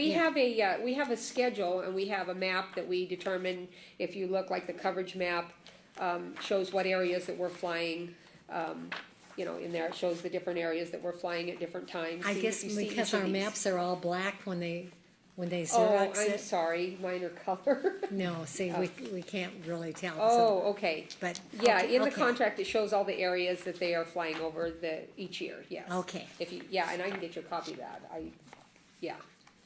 Hey, Ted, So when they copied it in black and white, okay, that makes sense, the way it looks I don't know if funny. you can still do this with Google Map, but you can just put in an address and get an aerial view of the person's You property can, off but the internet.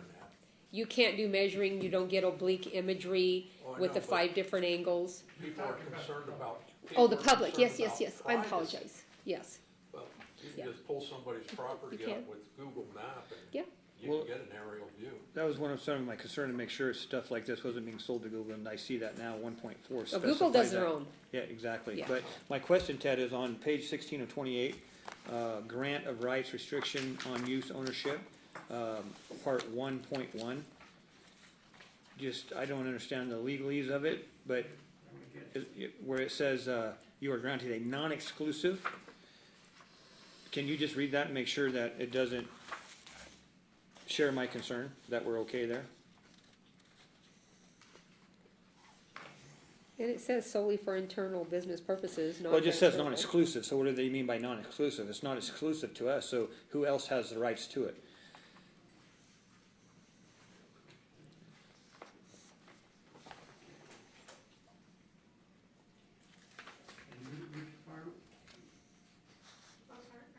Oh, page 16 of 28, and it's grant of rights, restriction on use, ownership, and it's 1.1, it's the very first part there.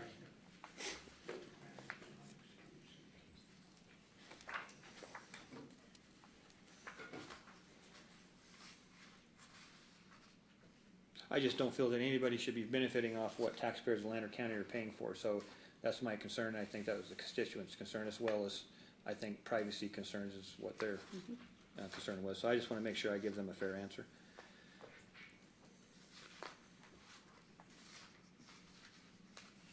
What they're giving is, this is a license, so they're giving, it's non-exclusive, which means that they have access, they own it, and we own it. Correct, Oh, got you, I see, Yeah. so it's two-party, them yeah, and us, I got yes, you, okay. And, yeah, they're retaining an ownership interest, believe me. Okay, all right, well, Yeah, thank and you, they I have just wanted to to. clarify that, thank you. okay. Laura, I just had one question, Lake and Sullivan, for the record. Can they bill us annually, or do we have to pay the full 5 years upfront? No, it's billed annually, that's why we broke it out to equal Okay, amounts. I just So wanted to make sure. once a year, I get billed for the 220, or the 255, 852.60, once a year. Okay, thank you. Yeah, so that when I do my budget for my tech fund, then I can show the exact amount instead of an approximate.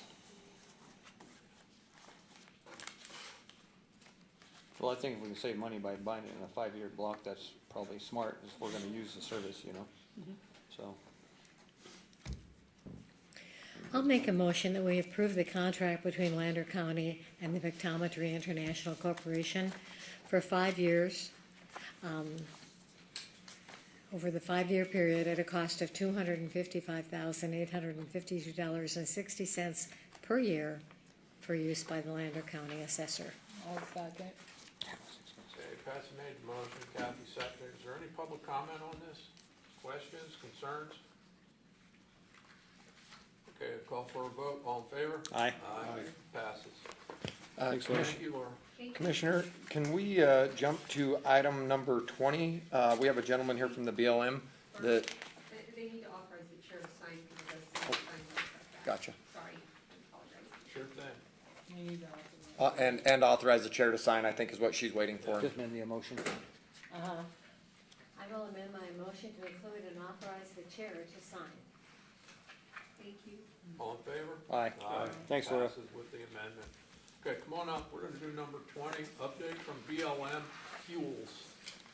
I'm thinking this is about fire. Yes, sir. Morning. Good morning, guys. Thank you for the commission, for my time. Yeah, my name is Casey Shedden. There we go.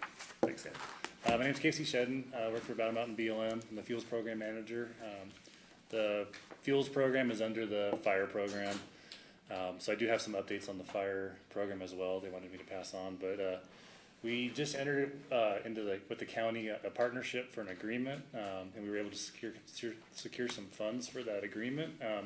It's a community assistance and fuels management agreement for $75,000.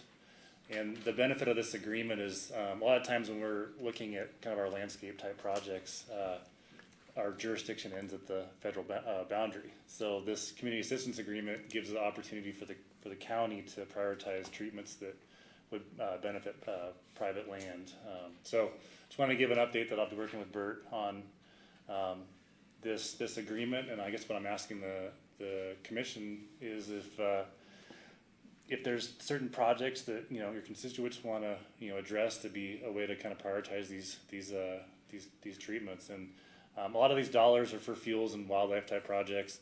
And if this is successful this first year, we can potentially go back and get a higher sum of money for potential projects in the future. So trying it out, do this new community assistance and fuels management agreement. We have a weeds agreement with the conservation district, and we've had that going on for a number of years and been successful with treating a lot of private property with those agreements. And we did just secure that 5-year agreement as well. So we have a couple different pots of money that we can potentially address some issues if anybody has those. But I just wanted to give a quick update on that. I'll have some more information coming on that. It's still trickling down from our national office, but yeah, if there's any questions on that. Did you get any fires out of these storms? Yeah, so we've it's been interesting because we get a lot of lightning on the peripheral of the cells, but they've been just pretty much limited to single trees. Did we have any damage yesterday? We got warnings about hail damage and so on. Did we have any damage? I don't think it came this way far enough, but. No, and I actually drove through yesterday afternoon when that big cell came through, and we had about 2 feet of water on the highway down there by Shoshone OHV Trail. Down where? Shoshone, the OHV Trail turnoff off of Red Rock.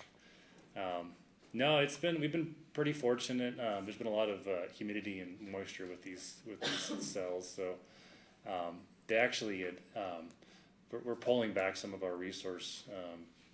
We don't have the starts that we're having, so we've been pretty lucky in that aspect. So it's enough to keep everybody busy, but it's just been single trees most of the season. So, but we are. You'll see the Smokies arm will be changed to extreme. But we have our dispatch zone includes the Mojave down south of 50 and Winnemucca, and they have their dispatch zone. They have a lot more cheatgrass than we did this year. So if you see that fire danger elevated, it's not because of Lander County. It's mainly because of Humboldt County.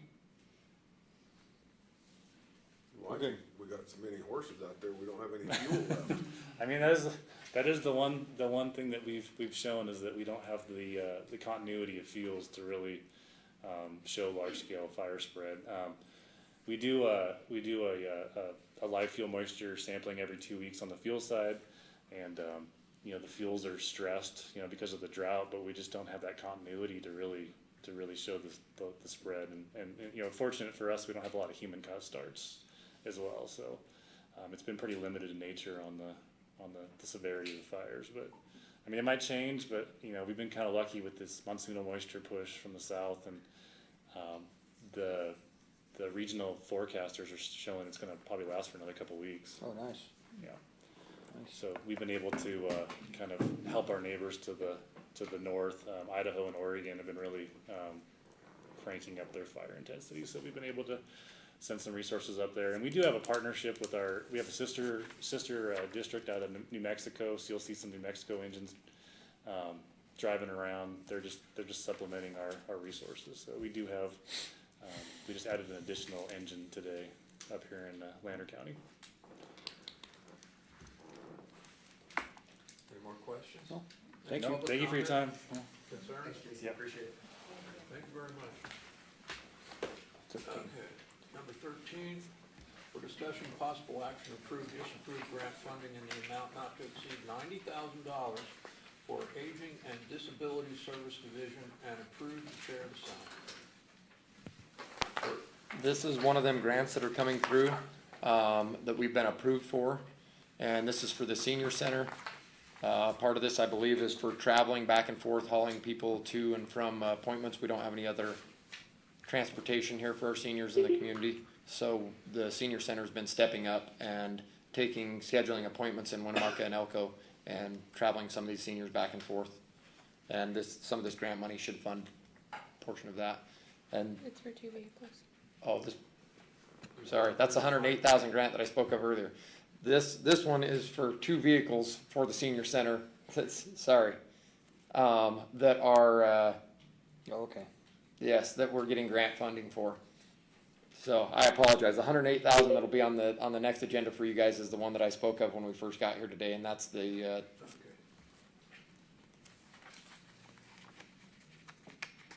Any public comment?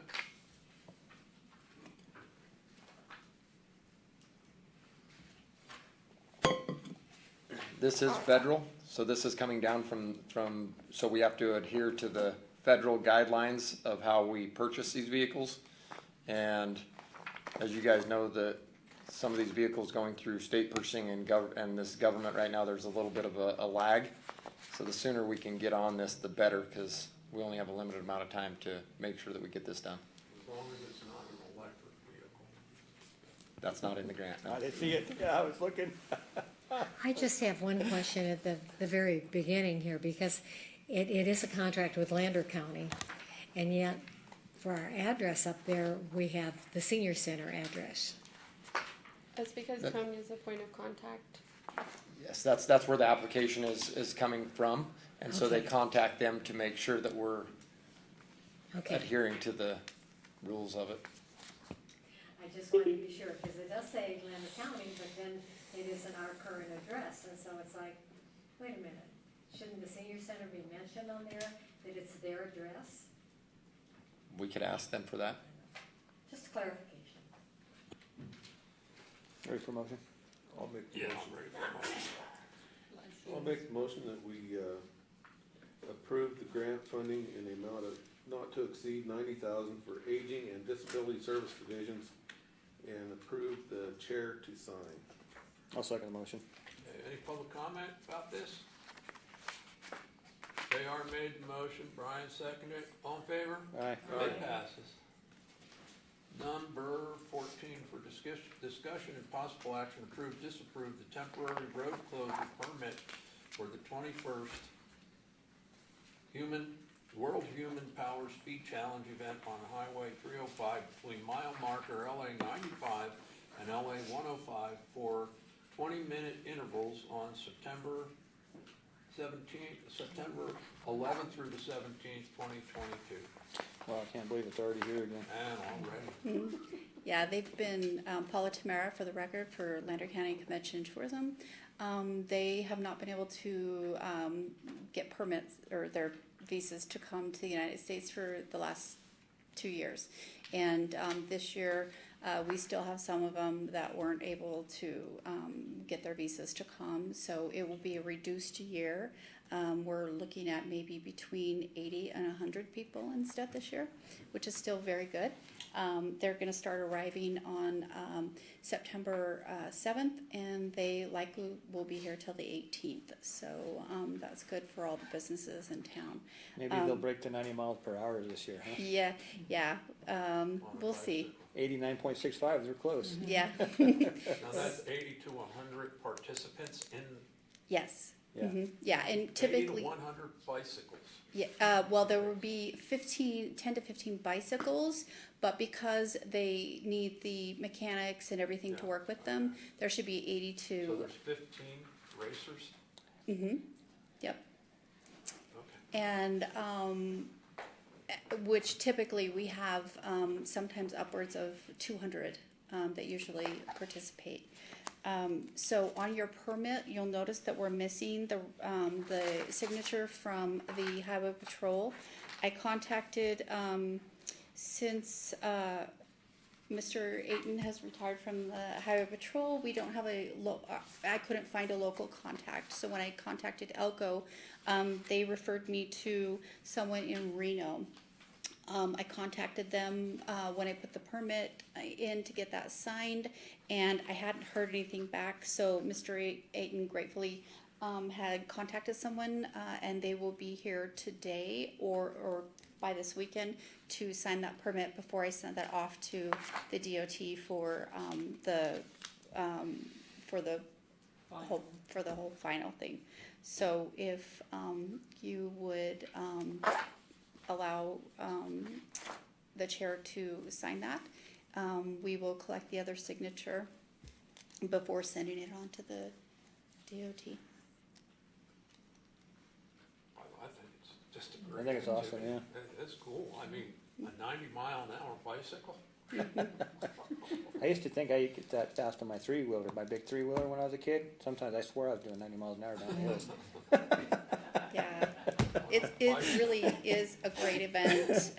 Just incredible people that come, and the economic impact is really great for our community as well. So I appreciate you. Well, I'll make a motion then, that we approve the temporary road closure permit for the 21st World Human Powered Speed Challenge event on Highway 305 between mile markers LA 95 and LA 105 for 20-minute intervals on September 11th through 17th, 2022, and authorize does the chair sign this? And authorize the chair to sign?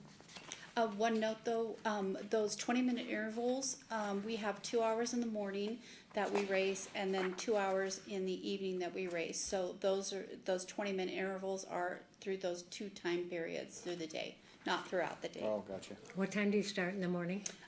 They're out there about 7, so they start racing after the school bus goes through, and they race for 2 hours. And so usually that's about 7:30, 7:45. And then in the evening, they start racing at 5. Everyone goes at about 4:30. They start racing 5:15 when they get everything set up. And then from then on, it's 2 hours of racing. I'll second it. Did you second that, Chair? Brian made it, JR second. Any public comment? Call for a vote. All Aye. in favor? Aye. It passes. Thank you. Thank you. Thank you. Number 16. For possible discussion, and possible action, approve, disapprove the following bid for Lander County Safe Routes. 15. Skip Number one. 15. What happened at 15? Number 15. 15. Well, Patsy, I guess that's 15. For discussion, possible action, approve, disapprove, purchase for Lander County Public Works Engineering Survey, server system, backup systems, and multi-use workstation in the amount not to exceed $285,990.96. So what is this all about? Yeah. Good day, Commissioners. Aaron Martinez for the record. I have with me consultant JFG Systems. We have Alex Sir here and Mr. Ron Baker. Of course, Don Prince of Public Works. So this item is in front of you today is really a much broader initiative. Right now, currently, you were to ask, you know, where's our water line that we installed last year that so-and-so engineering firm designed for us? Here at Lander County, we could not tell you that information.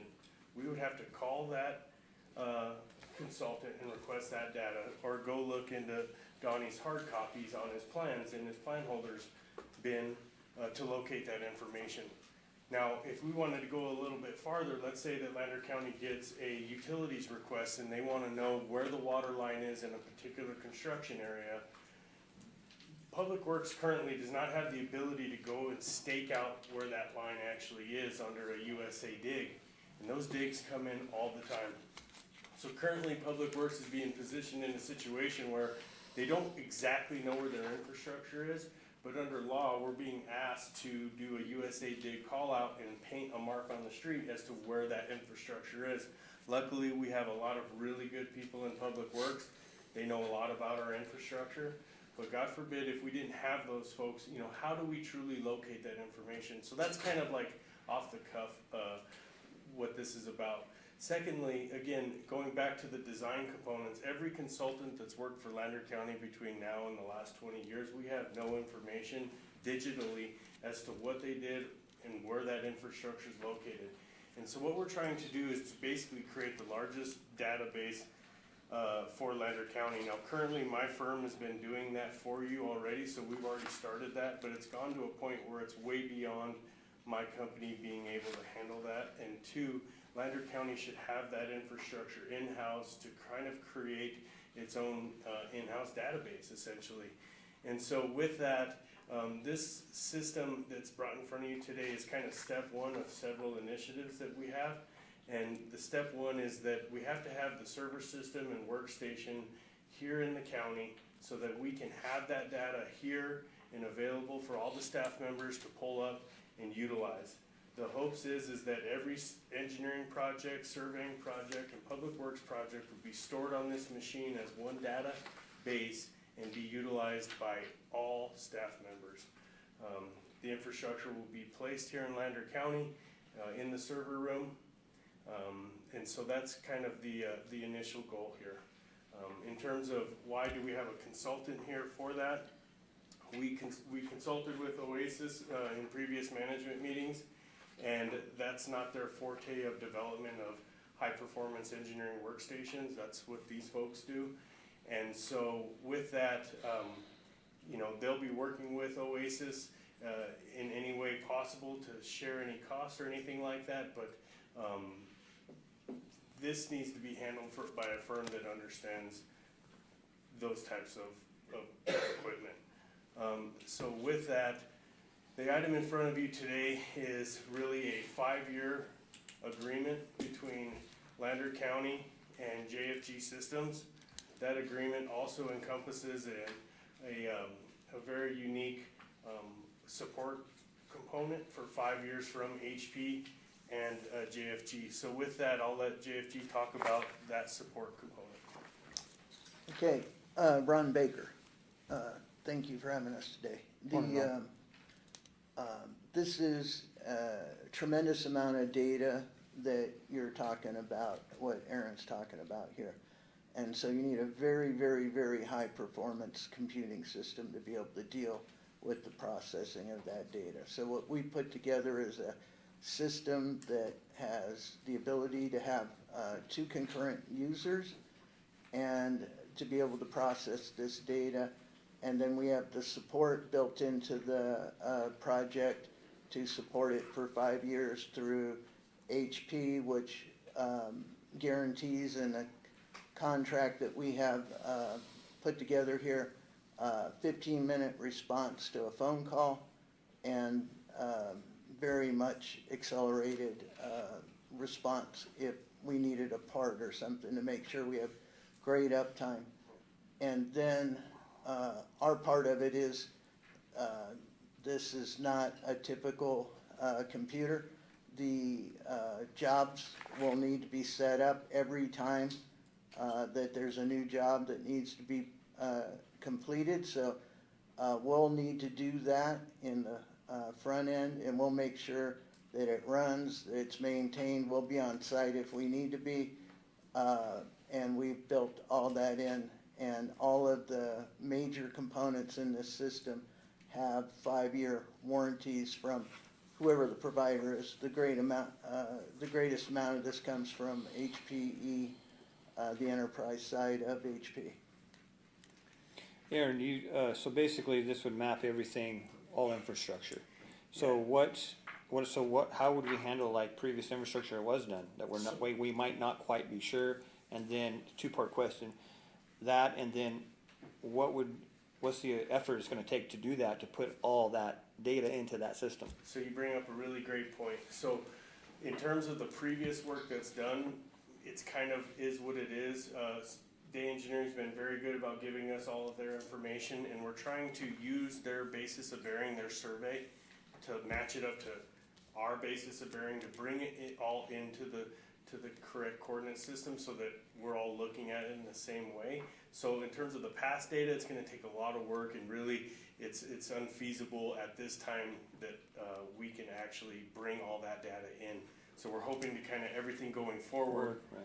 And that kind of takes me to your second question, which is the second step to this, the much broader initiative, is we hope to actually come to you later with a full surveying component where we attach a a base station to this antenna out here, and we start to broadcast Lander County's own survey control network.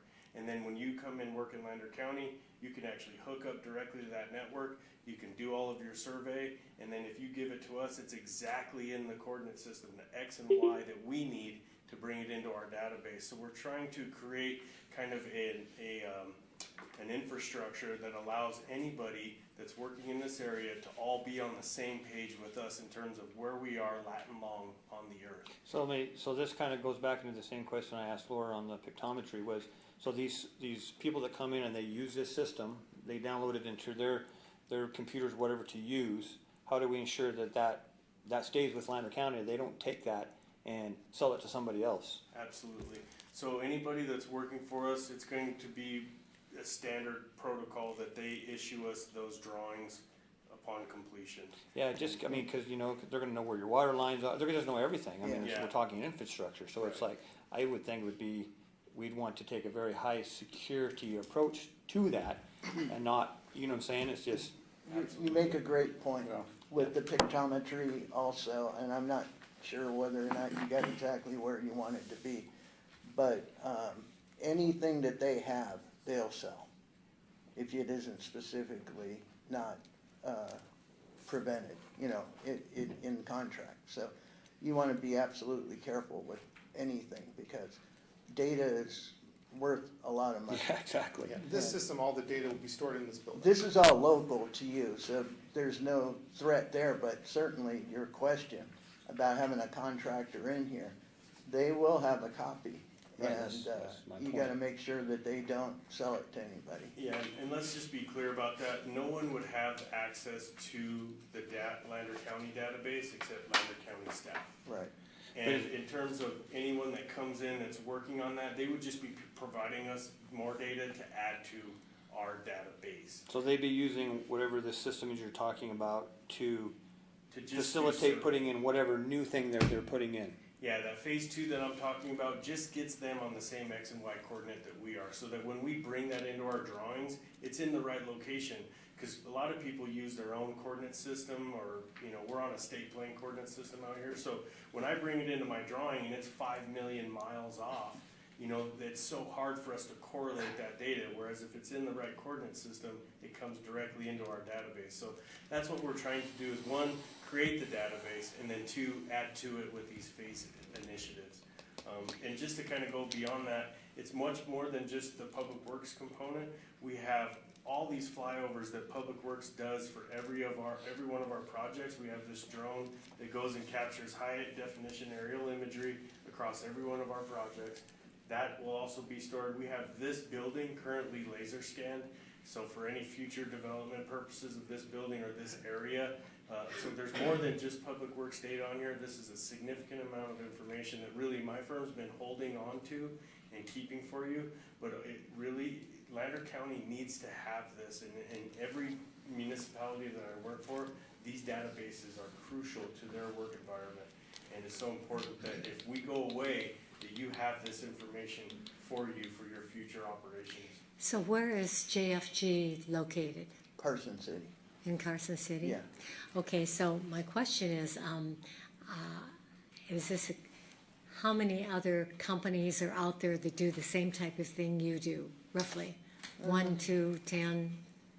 When we engaged HPE on this project, because we go to them for engineering support, HPE told us that there were only 6 people in HP that could help us. So Okay, that's the so only. what I'm concerned about Yeah. is references then, Yeah. and you have checked those? We have other counties that have your system? That's a great question. Thank you, Commissioner. So personally have working relationship with JFG. They build our workstations at my firm. So that's how I know them and understand that they can do that work. We did seek other consultants that were willing to participate, and we did not get any responses. The only response that we did get was from Oasis that stated that it wasn't in their wheelhouse. I mean, I don't know computers. I've got a question here. Sure. It's a 5-year, Mm-hmm. 5 years. We're not gonna pay $285,000 up front for a 5-year deal, are we? It's primarily maintenance. the cost of the computing system. Mhm. So that all has to be paid upfront. Yeah, if you look at that spreadsheet, it's the bulk of it's for hardware and stuff like that, then they Right. give you that It's service great. warranty with it. My question though, I mean, I don't know computers, Laura, Yeah. you're kind of our computer gal here in the county, but for $198,000, is that system that they built there, is that pretty high tech? I mean, It must be, because I've never paid more than $50,000 for a server. But yeah, I was gonna say, it's. My question is, what other counties have this type of system? I'd just like to know what other counties, so we- we can talk to them. and We say, don't hey, have this system in any other county. In my experience, Aaron is way out in front of this kind of project. He thinks much farther into the future than anybody else I've run into on this. And he's doing things here that I don't think you'll find very many other places. And I don't care how big they are, LA, Long Beach, or, any very, very large location in this country, that you'll find somebody that's leading you where Aaron's going, which is the right way to go. Well, and I don't disagree. I think technology can be a wonderful thing, but my concern genuinely still at this point is just the security of our infrastructure.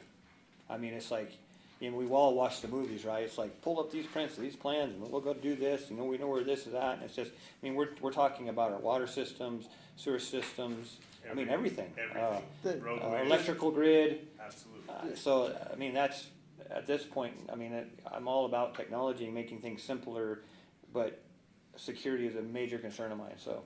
Alex, We- you guys yeah, wanna touch go on ahead, that security? Alex. Yeah, I mean, Talk security about- is one of the primary focuses of our business in general. It's something that we design in all systems from the beginning. Part of the design of the system does include hardware security devices that will prevent any unauthorized access. In addition to that, active security scanning of the entire system at all times from various different levels. We'll have anti-malware, antivirus, something called MDR, which is managed detection and response. It's a system that evaluates undetectable changes and that are evaluated by human security engineers to see if something that happens on a computer that doesn't raise the alert of any security software, someone else checks it again just to make sure, that kind of thing. There's also active scanning of all network traffic that traverses through the system with IDS, which is intrusion detection, and also IPS, intrusion prevention. We also do gateway antivirus and anti-malware scanning of all network traffic. So just all sorts of things. The system can also have two-factor authentication, where it's not just username and password. You also have something else like a phone or a tokenized device that generates a code. Our chair stepped out, but is there any public comment or any questions anybody has? I have a couple questions. Sure, absolutely. So, after the 5 years, what's the continued maintenance on this? That would be, it would need to be evaluated to see how appropriate it is to the load at the time. Because in 5 years, the computing power will be, considerably more than we could put together now. that, to give you an idea, what's the difference between this compute system versus a typical laptop? Aaron's got the top of the line here, so it's got a few more cores than normal, but a typical PC in somebody's office here might have 4 cores. This has 128. So this is closer to what you would call like maybe a baby supercomputer. It runs on Windows, so it's not a supercomputer.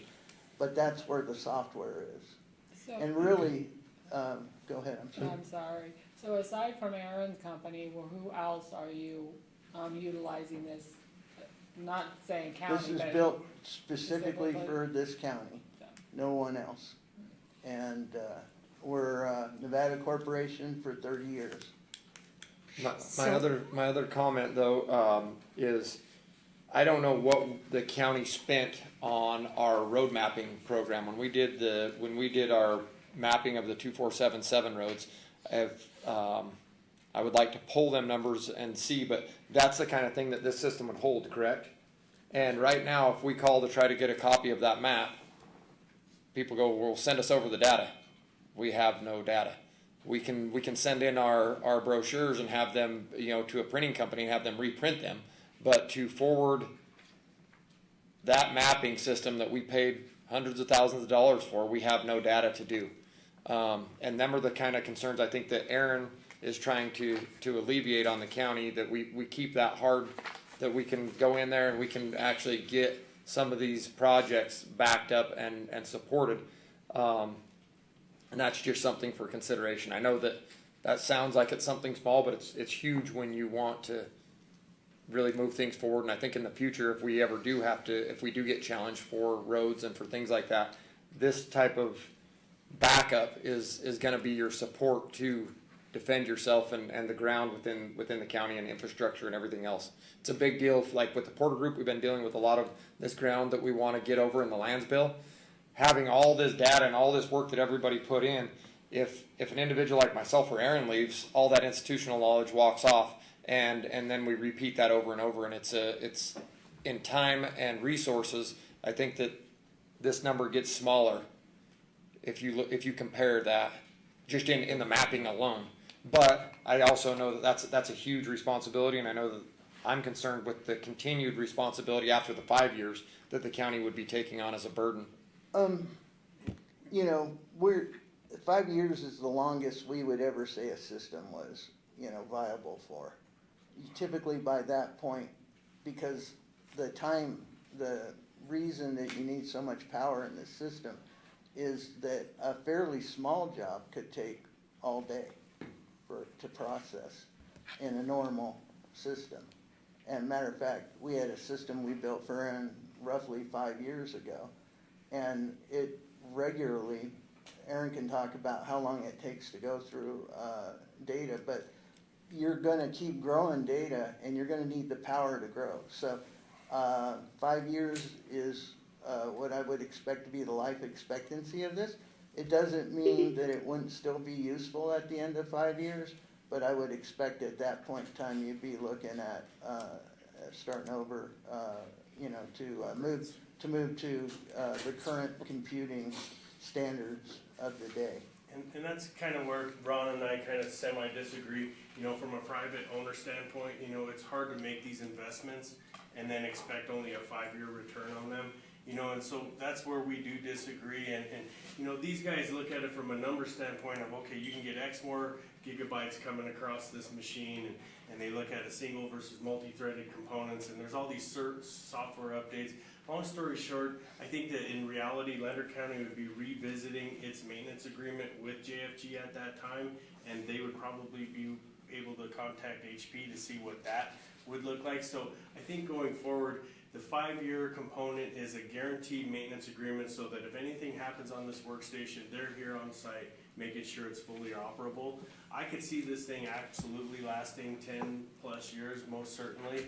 And I think with the right upkeep and folks like this on board constantly keeping it going, I think that you could leverage that much longer.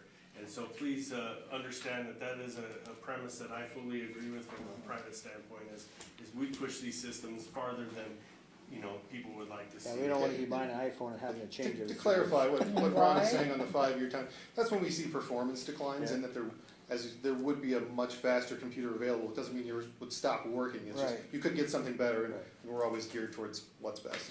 So are we looking at another personnel, at least another employee that's gonna have to be trained and handle all of this?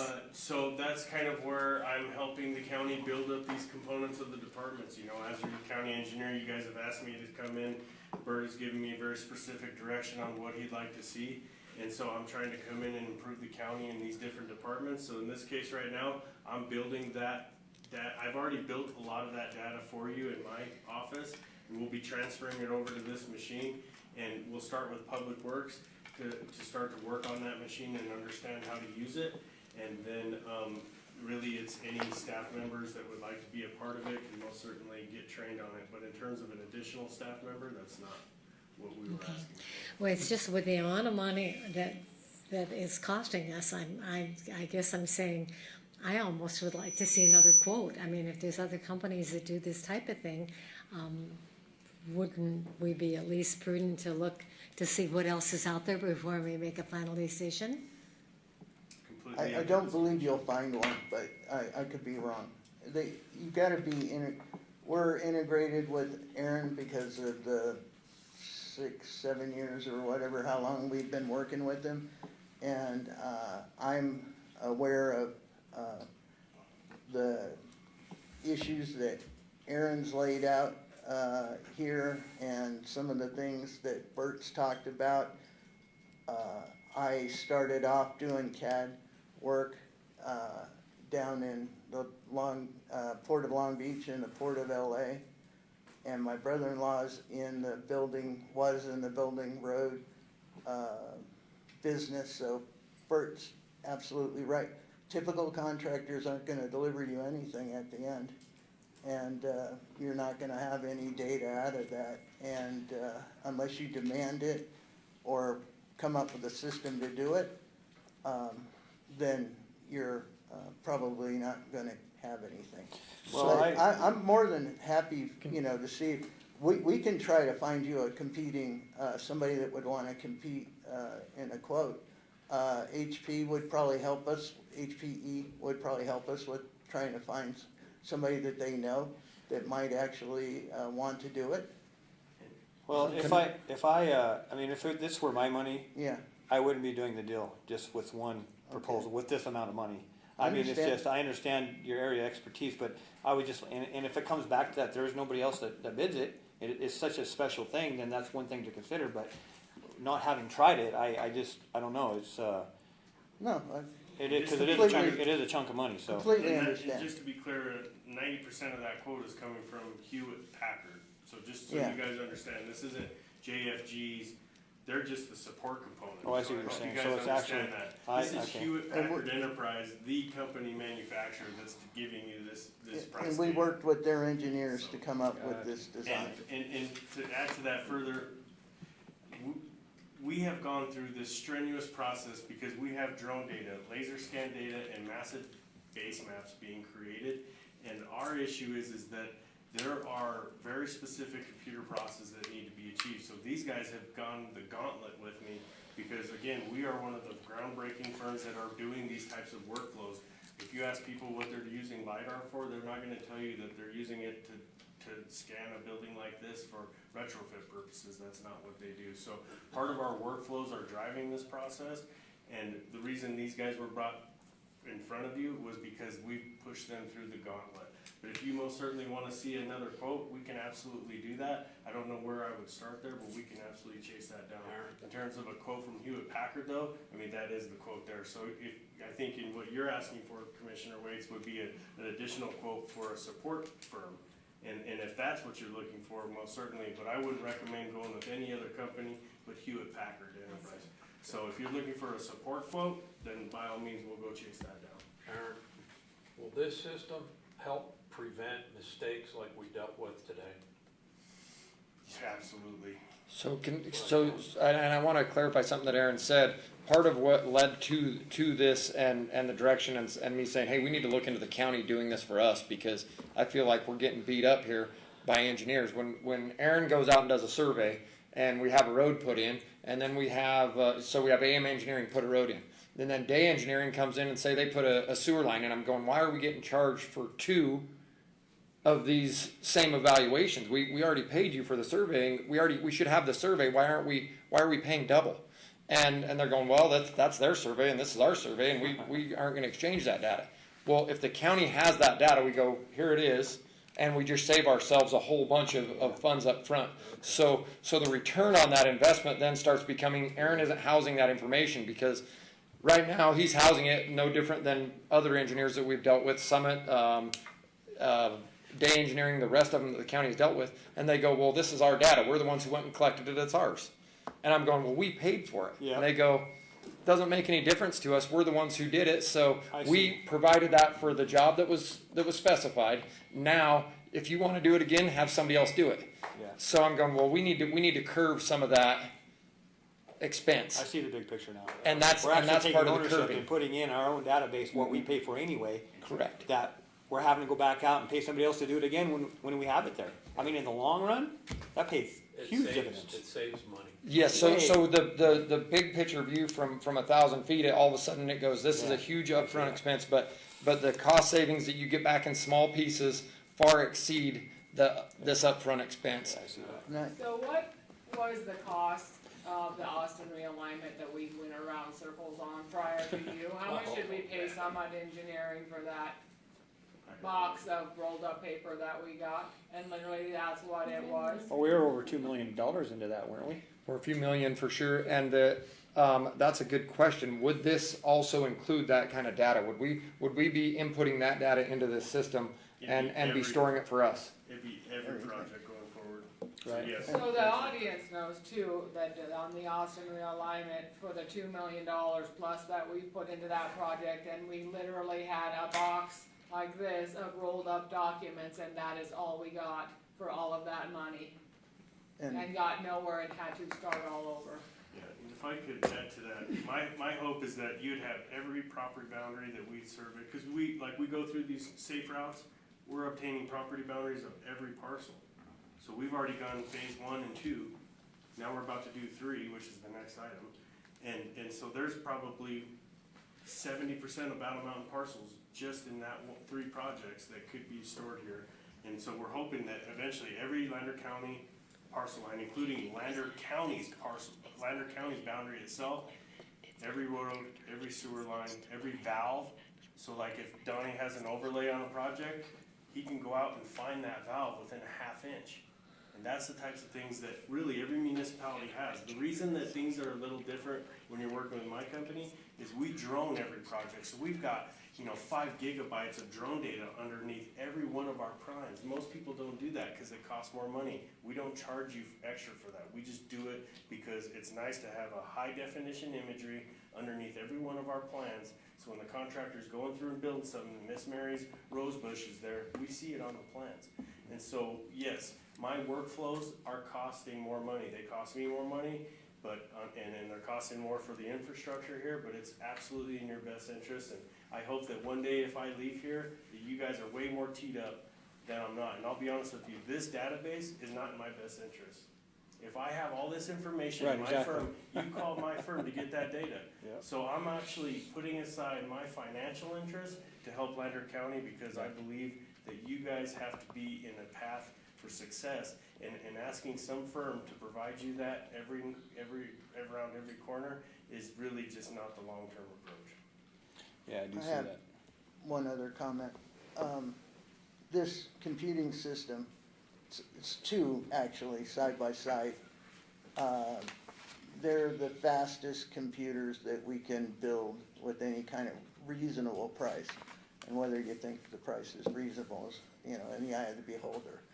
But we're not, we have to buy that because we know that the jobs that Aaron wants to do will push the best of the best to the limit.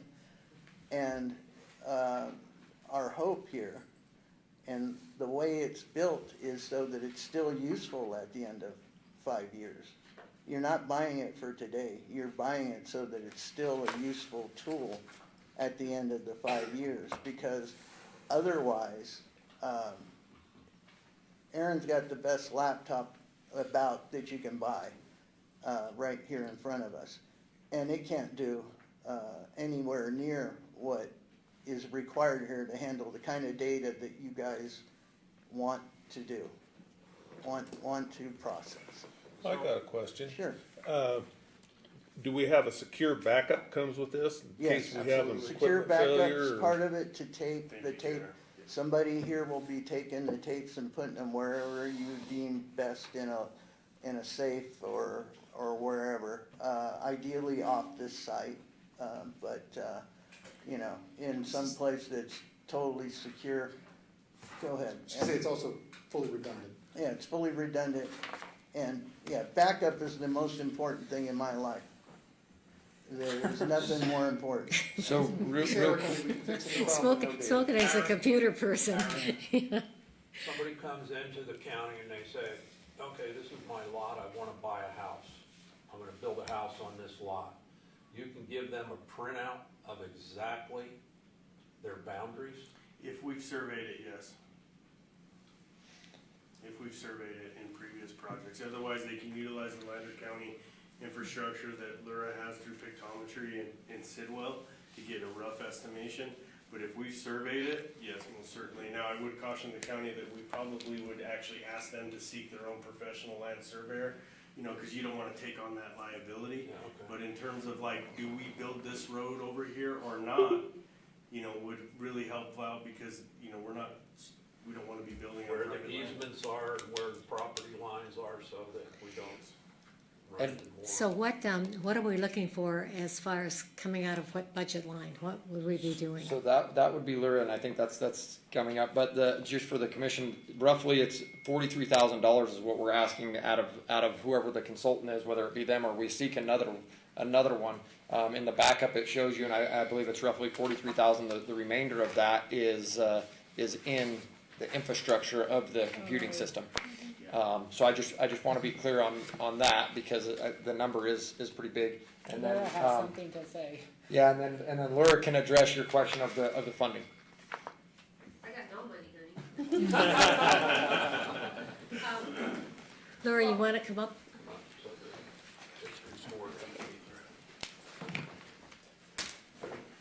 Laura Duval for the record. Just on a previous note, our entire county is digitized. We have GIS data in layers that is maintained by my mapper and then sent to Sidwell, and then Sidwell maintains that, and that's on our website, but all that data is been given to Aaron, been sent to him, so that's all another layer. As far as the funding, Aaron had come to me and asked if I would consider using technology funds, because this is technology for the county, which is specifically what my technology fund is designed for, is for projects that enhance the capabilities of the county for, I mean, this is exactly, just like the pictometry or just like our servers or anything like that. And my GIS system, this is all technology that is what the assessor has the discretion to use these funds for. And I do have extra money that I, you know, am willing to do this, but it's totally up to you guys. If you want to approve this and go forward, I had agreed that if it was the commissioners that, you know, decide to go ahead and go forward with this, that I would provide this funding for this $285,990 for this project to go forward.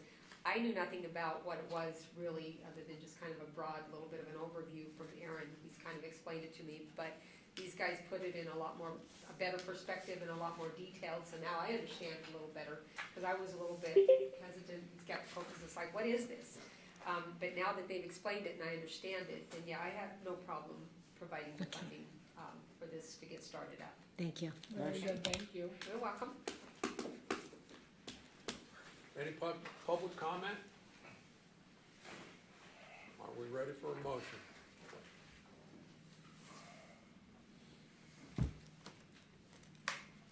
I'll make a motion. There's no more comment or discussion. I'll make a motion that we approve the purchase for Lander County Public Works Engineering Surveying Server System, Backup System, and Multi-User Workstation in amount not to exceed $285,990.96, which our Laura has graciously said she would pay for. 5 years. For 5 years. I'll second it. Okay, Brian made the motion. JR seconded. Last chance, any public comment? All in favor? Aye. Aye. Passes. We'll take Thank a- you, commissioners, appreciate it. Okay, we're gonna take a couple minute break.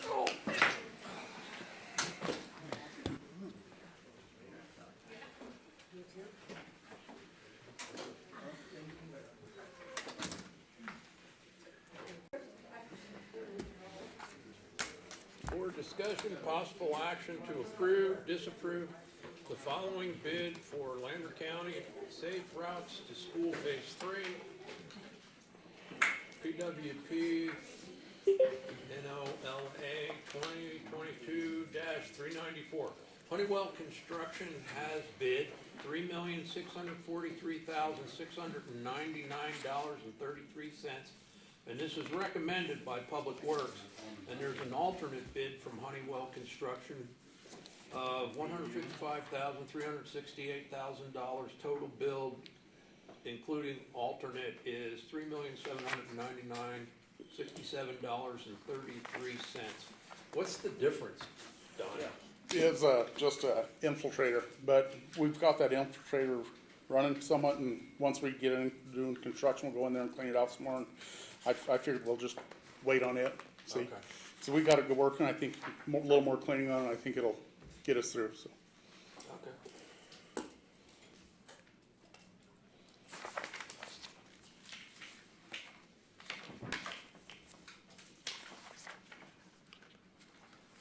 Just to be clear, this is on the west side of 305 and is encompassing quite a bit of that area, and we're hoping to do some additional cost savings during the project to potentially extend some of that infrastructure to complete a lot of this area. And how many phases are there?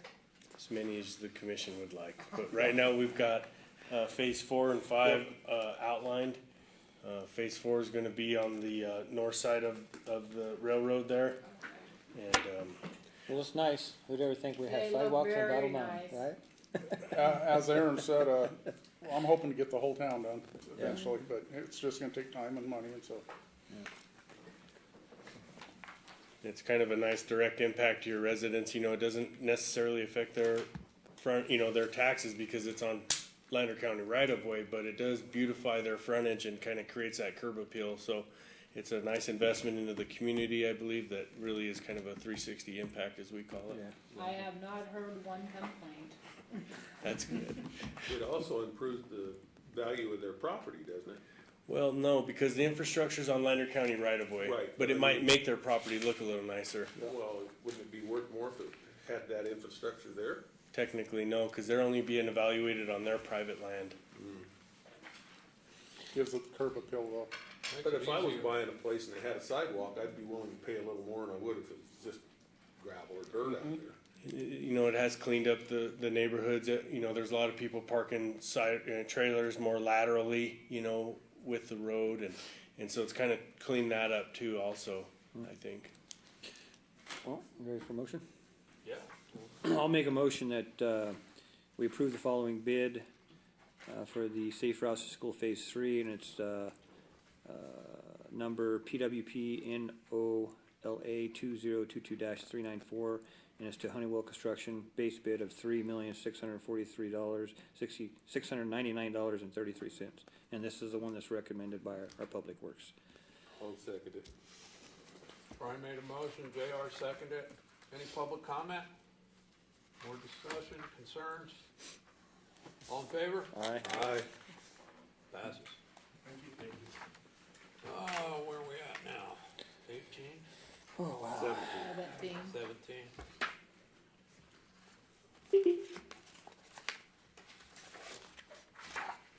Okay. For discussion, possible action, approve, disapprove resolution number 2022-08 with Exhibit A attached, a resolution creating the Lander County Commercial Property Assessment Clean Energy Program, which would provide the means of financing one or more energy efficient improvement projects, renewable energy products, resiliency projects, or water efficiency improvement projects for commercial and industrial real property.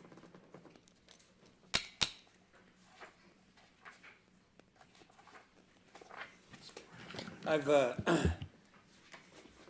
been doing some more research on the CPACE, and just because I just wanted to make sure that we're doing the right thing, and I found a really good form that really discussed the pros and cons, and really the only cons I could see to it that was more a con to the person that's actually borrowing the money. If it's not as like how traditional money is, there's a lot of disclosures that have to be made. With CPACE money, those disclosures don't have to be made.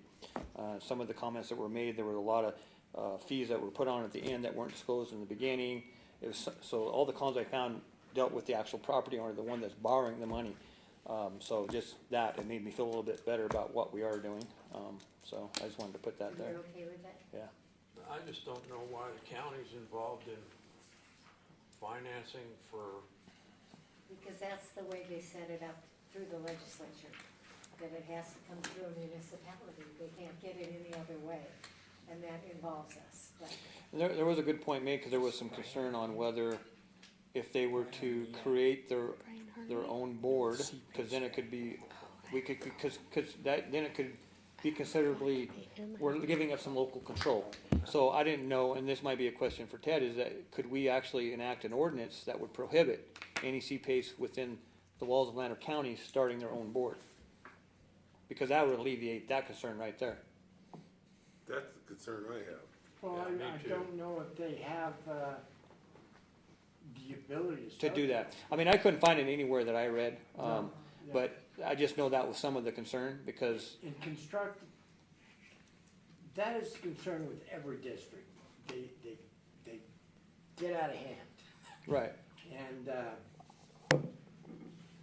I didn't see anything in constructing the resolutions where they had the ability to do that.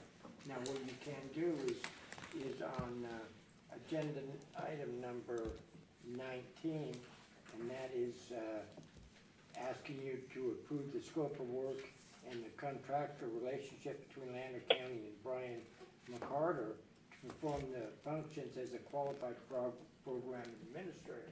so we can talk about that when we get to 19. Yes, so this is more pertinent probably Okay. at that time, because you're going to have, under this plan, under the 12-page resolution that's being read in on this. Patsy agreed that she would read, which I'm Yes, she very did. I thankful, heard- Patsy, thank I you. witnessed that. But we're going to have to appoint an administrator from the county to work with the public administrator, but we can discuss it more on 19. I don't like it. Well, this, I used to read a lot of stories to my son, and I love the bedtime stories especially. They were so interesting. Unfortunately, folks, I'm glad we cleared out half of you. I'll probably put the rest of you to sleep. This is 12 pages long, so please feel free to get up and leave anytime you'd like to. I will make a motion that we approve resolution number 2022-08. The Board of Lander County Commissioners, summary, a resolution creating the Lander County Commercial Property Assessed Clean Energy Program to provide the means of financing one or more energy efficiency improvement projects, renewable energy projects, resiliency projects, or water efficiency improvement projects for commercial or industrial real property. Whereas Lander County recognizes that environmental sustainability reduces resource and energy consumption, expands employment opportunities, reduces total utility costs for building owners, and promotes investment in the county and continual investment in community sustainability programs will enhance the county's environmental sustainability and quality of life. And whereas the county has existing commercial and industrial buildings with many years of remaining life, however, the energy efficiency, water efficiency, or the resiliency of those commercial and industrial buildings often do not meet current standards.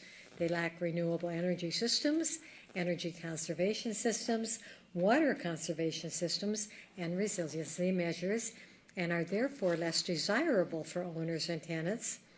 And whereas Lander County is a future hub of development within northern Nevada, and whereas the construction of new energy efficient buildings with renewable energy and other energy conservation systems water conservation systems, and enhanced resiliency that exceed current building and energy code requirements will enhance the tax base of the county and make such buildings more attractive to owners and lessees, thereby promoting employment and economic growth in the county.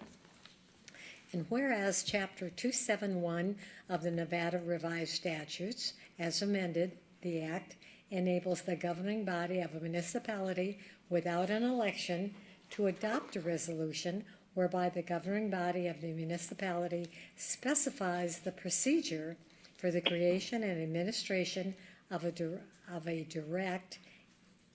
district with the purpose of financing one or more energy efficiency improvement projects, renewable energy projects, resiliency projects, or water efficiency improvement projects, collectively qualified improvement project, with willing owners of qualifying existing and new commercial or industrial real property.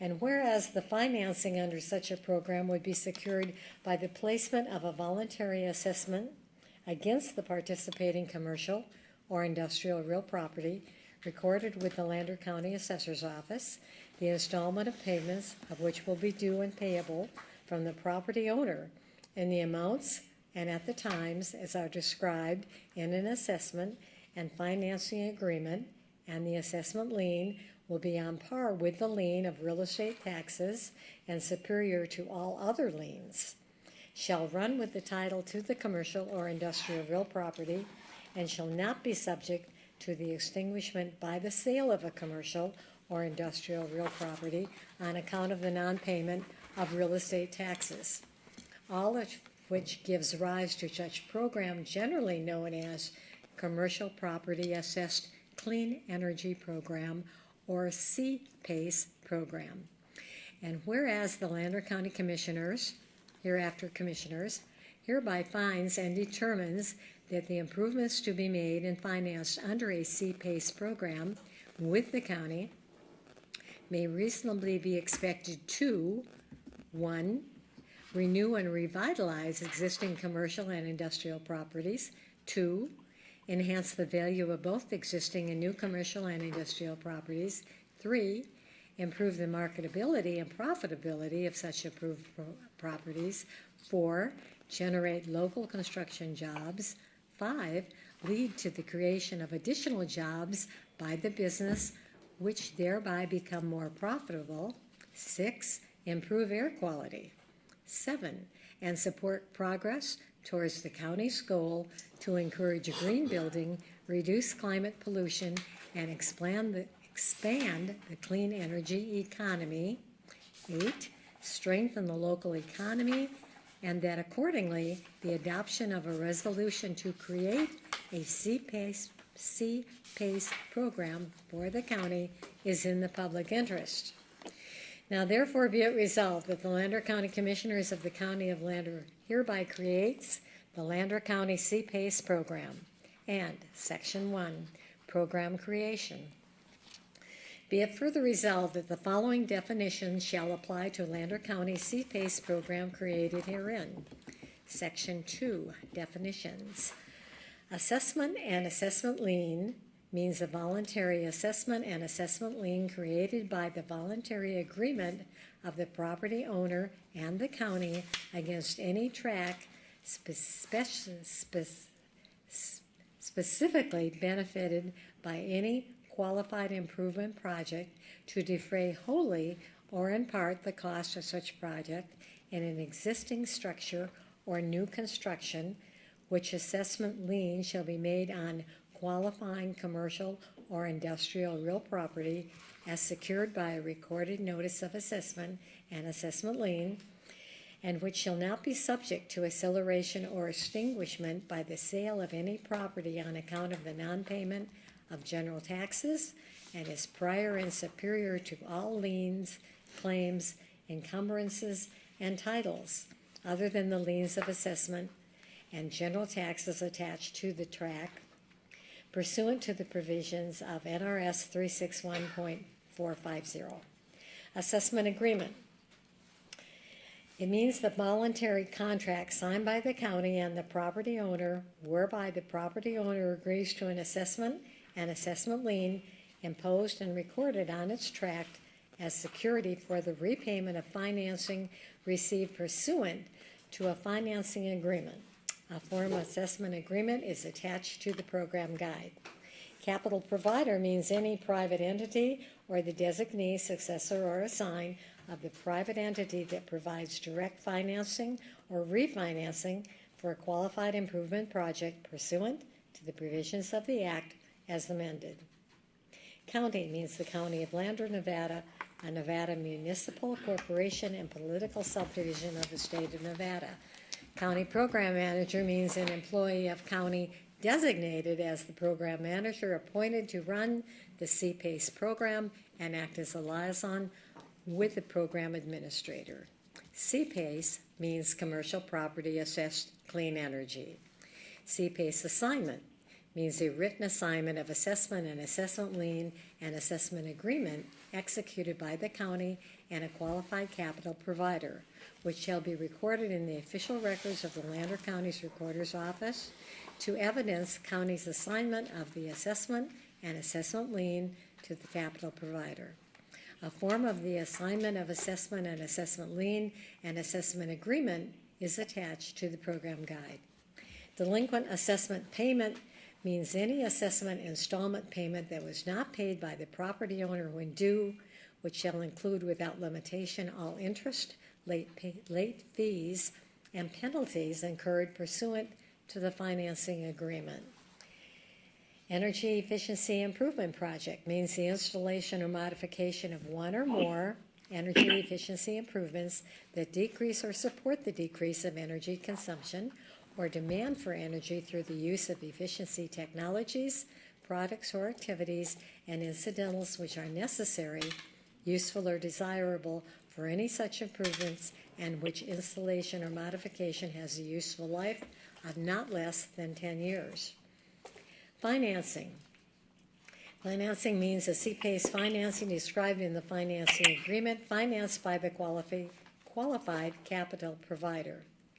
Financing agreement means the contract pursuant to which a property owner or lessee, as applicable, agrees to repay the capital provider for financing or refinancing a qualified improvement project, including without limitation any finance charges, fees, debt servicing, interest, penalties, and any other provision relating to the treatment of prepayment or partial payment, billing, collection, and enforcement of the assessment and liens securing the financing. Financing amount means the aggregate amount of the financing, including interest, fees, and costs as described in the financing agreement.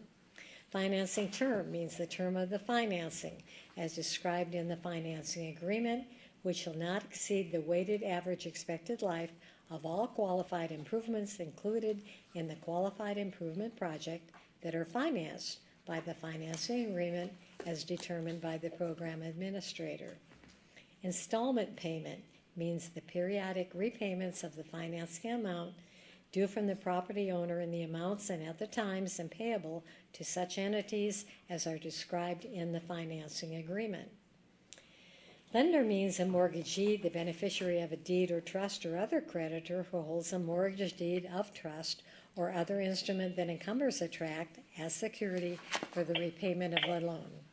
Lender consent means any lender who holds a lien on any tract on which a qualified improvement project will be located and who must consent in writing to the levy of an assessment and assessment lien against the tract to secure repayment of the financing or refinancing of the qualified improvement project.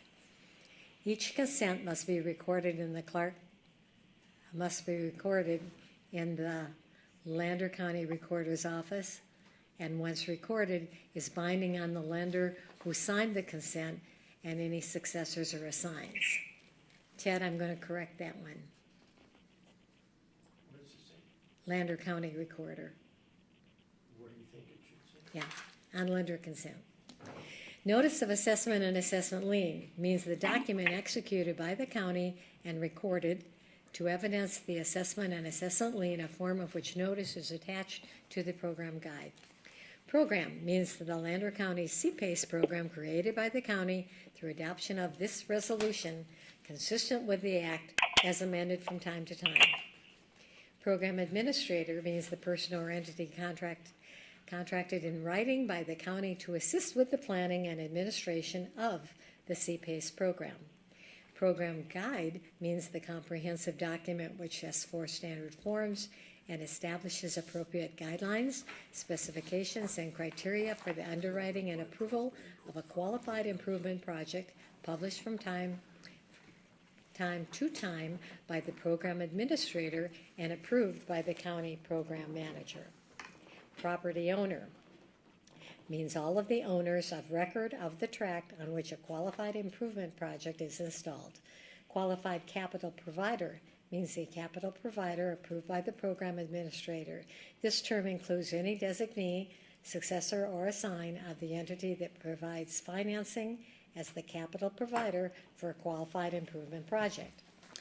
Qualifying commercial or industrial real property means any real property located within the unincorporated limits of the county, the district, regardless of whether such real estate is subject to taxation by the county, other than 1, a residential dwelling that contains fewer than 5 individual dwelling units, or 2, property financed by a government-guaranteed financing program that prohibits the subordination of the government's interest in the property or otherwise prohibits a contract under the Act and that meets the project eligibility requirements as further defined therein.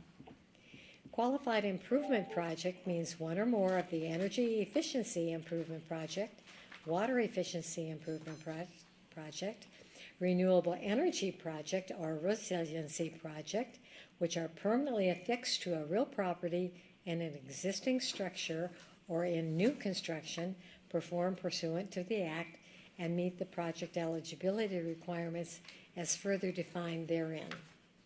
Qualified service company has the meaning ascribed to it in NRS 333A.060, to wit, a person with a record of established projects or a person with demonstrated technical, operational, financial, and managerial capabilities to design and carry out operating cost savings measures and other similar building improvements, and who has the ability to secure necessary financial measures to ensure related guarantees for operating cost savings as applicable.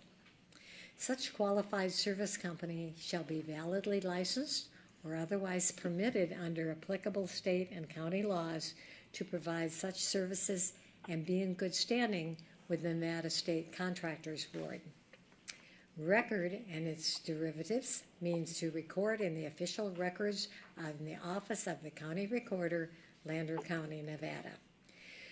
Renewable energy project means any improvement to real property and facilities and equipment used to generate electricity from renewable energy to offset customer load in whole or in part of the real property, or to support the production of renewable or thermal energy, including without limitation, energy storage, and all appurtenances and incidentals necessary, useful, or desirable for any such improvements, facilities, and equipment, and which improvement have a useful life of not less than 10 years. Resiliency project means an improvement to real property, facilities, or equipment with a useful life of not less than 10 years that A, increases a building's structural integrity for seismic events, B, improves indoor air quality, C, improves wind or fire resistance, D, improves stormwater quality or reduces on-site or off-site risk of flash flooding, E, improves or enhances the ability of a building to withstand an electrical outage, F, reduces or mitigates the urban heat island effect or the effects of extreme heat, G, reduces any other environmental hazard identified by the county, or H, enhances the surrounding environment in which the real property is located. Tract means the real property upon which a qualified improvement project is installed and which will be subject to the assessment and assessment lien. Water efficiency improvement project means an improvement to real property, facilities, or equipment, and all necessary appurtenances and incidentals thereto with a useful life of not less than 10 years and is designed to A, reduce the water consumption of the real property, or B, conserve or Remediate? Can't get that one out. Remediate water in whole or in part on the real property. Be it further resolved that the following structure is put in place to include the administration of the CPACE program, creation of districts, and general administration as follows. Section 3. Administration of the CPACE program, creation of districts, and general administration. 3.1, creation of district. The county commissioners may create a district and add qualifying commercial or industrial properties to the district by adoption of a resolution for the Lander County CPACE program. 3.2, program administration. The county may enter into a contract with a qualified third-party program administrator to assist county staff in the creation and implementation of the CPACE program. The county may authorize such program administrator to perform various tasks in accordance with NRS 271.6312 to 271.6325 inclusive, and this resolution. A, develop program requirements, forms, consents, and materials to be published in a program guide as approved by the county. B, create an application form and approved property owner applications. C, approve qualified service companies and qualified capital providers. D, develop the methods to determine program eligibility requirements, including 1, loan to value and lien to value limitations. 2, insurance requirements. 3, sources of financing, and 4, additional forms of security. E, conduct market analysis and program marketing plans. F, develop program quality assurance and quality control plan. G, the program administrator may adopt such trade names or names under which to operate as the program administrator with the consent of the county program manager. The CPACE program should be available to all qualifying commercial or industrial real property owners throughout the county, so long as the property owner, type of building, and proposed energy efficient improvement projects or renewable energy projects all qualify for the CPACE program pursuant to NRS 271.6312. 3.3, approval of tract for financing of qualified improvement project. No tract within the boundaries of the district shall be approved for financing or refinancing unless A, the property owner of the tract upon which a qualified improvement project will be located enters into an assessment agreement with the county pursuant to section 4.7B. The amount of the assessment and assessment lien that will be placed on the tract for the qualified improvement project, if used for improving or retrofitting an existing structure, does not exceed 25% of the fair market value of the property assessed. C, the amount of the assessment and the assessment lien that will be placed on the tract for a qualified improvement project, if used for new construction or a gut rehabilitation, does not exceed 35% of the fair market value of the property assessed. D, the outstanding amount owed on all recorded instruments which are liens against the tract, including the assessment and assessment lien, will not exceed 90% of the estimated fair market value of the property assessed.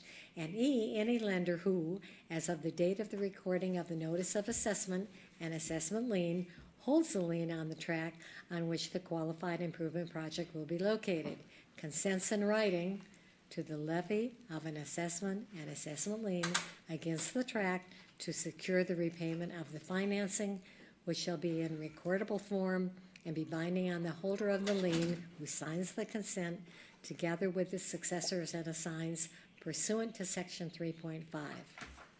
Determination of fair market value shall be determined by a certified appraiser pursuant to the guidelines in the program guide adopted pursuant to NRS 271.6325, number 2. 3.4, written consent of lender.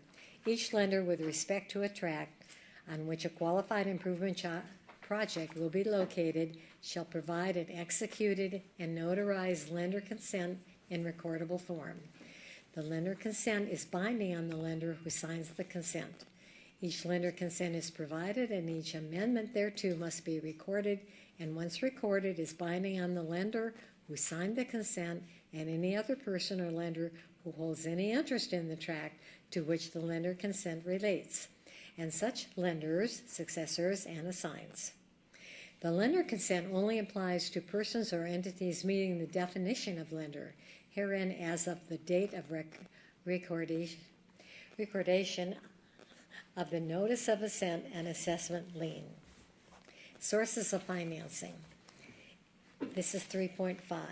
A, except as provided in section 3.5B, a qualified improvement project must be financed or refinanced only through an assessment and assessment lien on the real property that secures the financing obtained from a qualified capital provider pursuant to a financing agreement.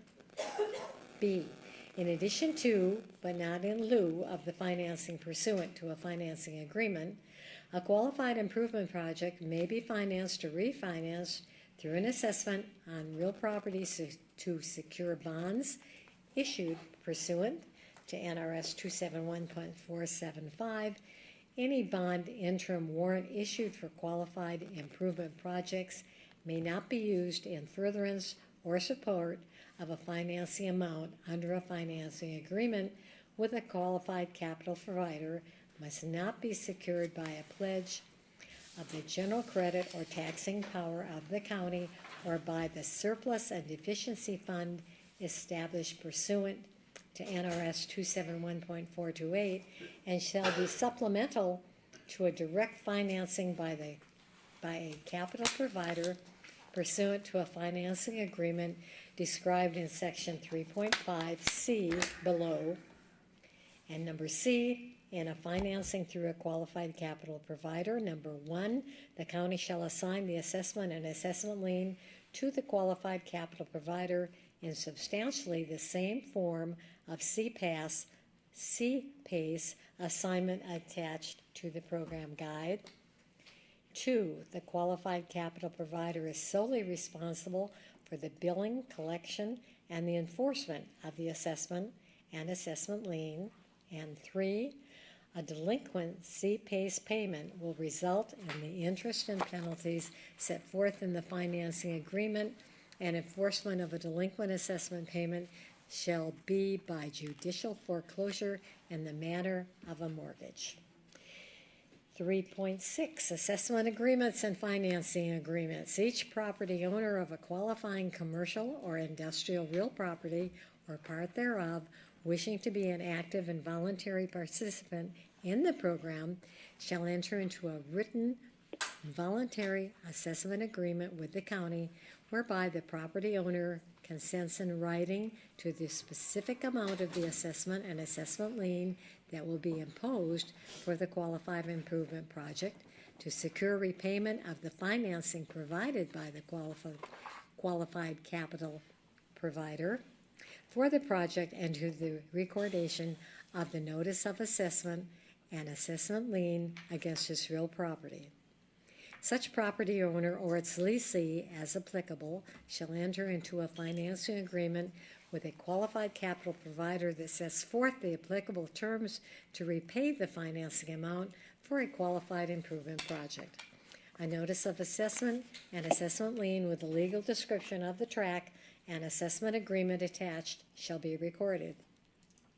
Section 4, administration of the CPACE program project eligibility. 4.1, application processing. Within each district created, an interested property owner or a representative of the property owner may apply to the county or its program administrator. The county or its program administrator will review the application material and determine whether the property owner and project meet the CPACE program eligibility requirements contained in this resolution and in the program guide. Project applications from interested property owners will be processed on a first-come, first-served basis in accordance with the program guide. 4.2, size thresholds. There is no minimum or maximum aggregate dollar amount that may be financed. 4.3, eligible project. A qualified improvement project located on a qualifying commercial or industrial real property is eligible for the program, provided the required audit, feasibility study, and/or written analysis as described in the program guide has been reviewed by the program administrator and determined to be feasible with respect to its findings, savings, benefits, and compliance with any provisions within the Act, this resolution, or program guide without further action required by the County Commission. 4.4, project eligibility notification.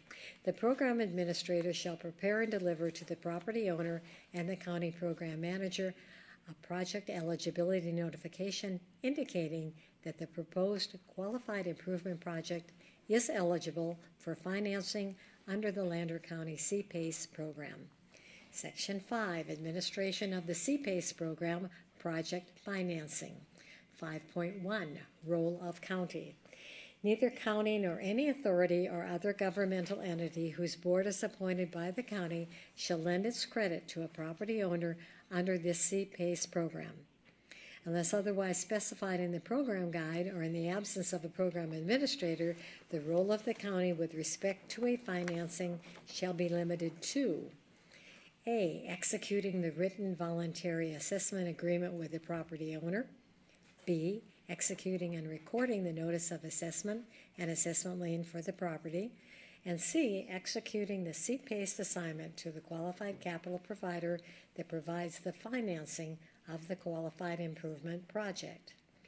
5.2, financing amounts, fees, and costs. As described in this Act, this resolution, and the program guide, qualified capital providers may finance qualified improvement projects under the program. The financing agreement between a property owner or its lessee and qualified capital provider for a qualified improvement project will specify the aggregate financing amount, which shall comprise the total cost of the qualified improvement project, as well as interest on that amount during the financing term and any other CPACE program costs and closing fees. The financing interest rate shall be determined in the financing agreement. The amount of financing shall be fully amortized in the installment payments over the financing term as agreed in the financing agreement. 5.3, the financing term. The financing term shall not exceed the effective useful life of the qualified improvement project, or if the qualified improvement project includes more than one improvement, the weighted average expected life of all qualified improvements included in the qualified improvement project financed by the financing agreement or bond issuance as determined by the program administrator. 5.4, allocation of certain fees. The county shall be authorized to establish an administration fee to be applied to each financed project. The CPACE program will be self-financed, and the program fees charged to the participating property owners will be designed to cover the startup and recurring costs to administer the program. Each finance project administration fee is approved by the county and published in the program guide shall be dispersed at the closing of project financing by the qualified capital provider to the program administrator. 5.5, form of assessment and financing agreement. The assessment agreement shall be in substantially the form attached to the program guide. Section 6, Administration of the CPACE program, closing and lien recording. 6.1, repayment mechanism.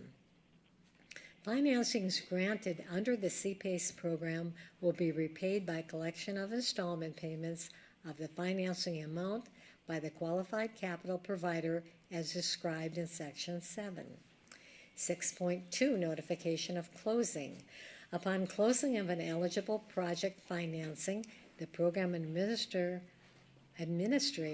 will promptly provide notice thereof to the county program manager, which notice shall include a statement of financing amount, evidence of subordination of pre-existing mortgages, if any, and a copy of the assessment and financing agreement executed by all parties thereto.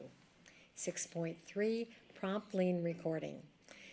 At the closing of the financing, the notice of assessment and assessment lien with the assessment agreement and legal description of the tract attached as exhibit, and then the CPACE assignment shall be recorded in such order.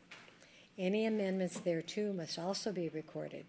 Prior to closing the financing, the property owner must submit to the program administrator and qualified capital provider evidence that A, the property owner is current on payments of all loans secured by a mortgage or deed of trust lien on the property and on real estate or real property tax payments.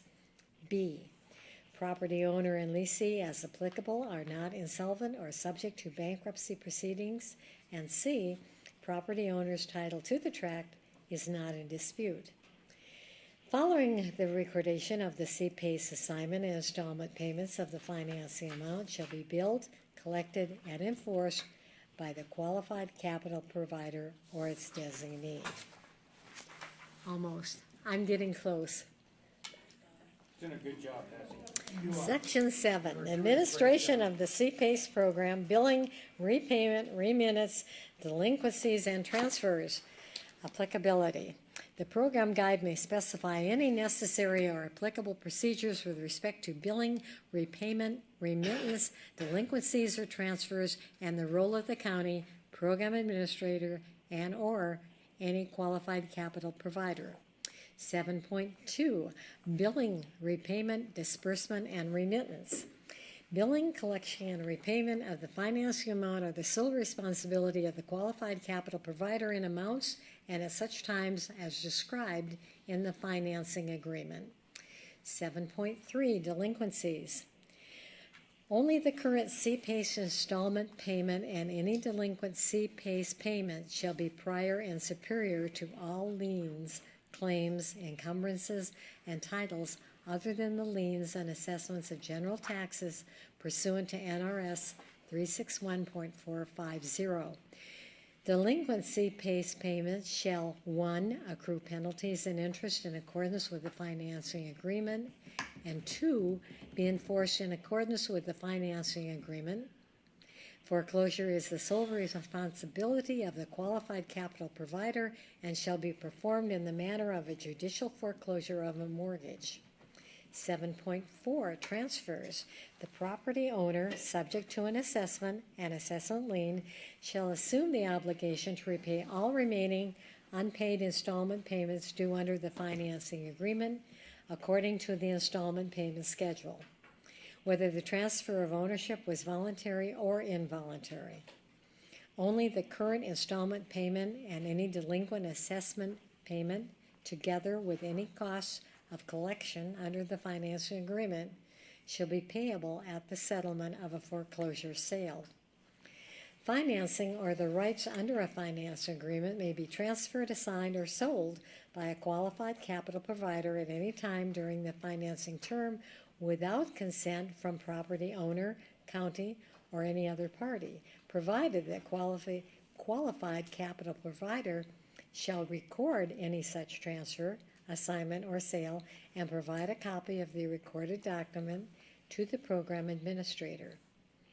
Recordation shall be constitute any assumption by the successor capital provider of the rights and obligations contained in the financing agreement and the assessment agreement as assigned by the county. passed and adopted this 11th day of August, 2022. Do I get a second? Very, very good, but now, there is Exhibit A is attached, and that's a resolution. It's not necessary to read at this time, because that resolution, it's contained in the document Exhibit A, because when an applicant comes before you, they will do so by the resolution that's attached as Exhibit A. Right, because it doesn't have a resolution number yet. Right, so it'll be read into the record at that time. But I wanted you, the record at least to reflect that you took notice of it and it is attached as Exhibit A to a resolution that you are approving today. So after reading it 12 pages, honestly, I'm having second thoughts. I don't blame And it's you. just, it's the reason, it's like I just can't get my head wrapped around, why is government having to get involved with money loaning? I know they come in and they answer your questions, they make it, but it's just, the more I think about it, it just doesn't make sense to me. I think this sets Lander County up for a land rush. People rushing in and doing projects. I You know, don't as soon know, as I you mean- start talking about renewable and energy efficiency, you know, come on. It's a new that type stuff of, is all it's a new phony. type of financing for people that want to be energy So it's gonna be, efficient. so energy efficient, then we have 10 property owners here that wanna put up windmills around, so then Lander County has, you know, before we know it, 100 windmills, and it's like, I mean, it's just, They're a joke. And I don't know, I'm just telling you. resiliency projects and efficiency improvement for water. I don't get it. I don't see any benefit to Lander County at all. I don't know, that's just my red flag, is why government's having to get involved with a private transaction. And anything that needs this much detail is serpentine. It's just government, that's all. Slithers. Sorry. We can do anything but stop the flow of paperwork. And so, from what the gentleman, that lady said when she was here before, the only part this is the financing. For example, if somebody didn't have the 20% to put down to build a business, they could go and get this as a green energy to finance that portion. Am I correct in that? If they did agree, if they went in green, they would be able to go in and get that, Right. that Certain portion. projects are amenable for the applicants to get if they're structured like you're saying. So they have to be structured. They all have to be green energy. They have to be, when they're doing their business, whether it be a restaurant or a hotel, it has to be structured within it of green Not energy. necessarily green energy, efficiency. Efficient. All the things that I read. Okay. Has to be one of those. Like different type of light bulbs. Yes. LCD, Yeah. or whatever they are.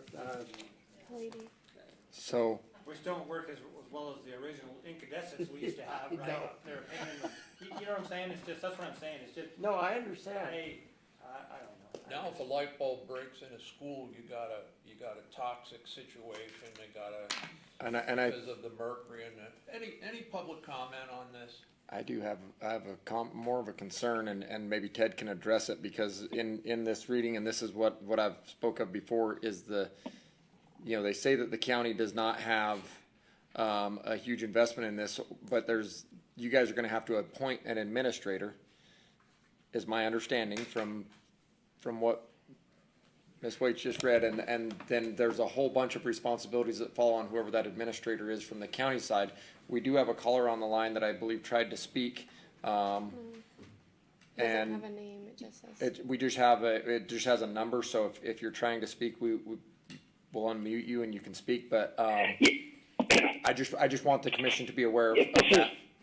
Well, that was my thing, they say you can hire a This is project Brian. administrator, excuse me one second, you can hire a project administrator, Sure. which they know you're gonna do because there's so much work to try to task this as a county. Well, there are program administrators that do that. So we already have them identified. Right. but it's not at our cost at all. No, I know. Again, it's just all for the Unless improvement. things have changed, you cannot borrow your down payment to buy a house.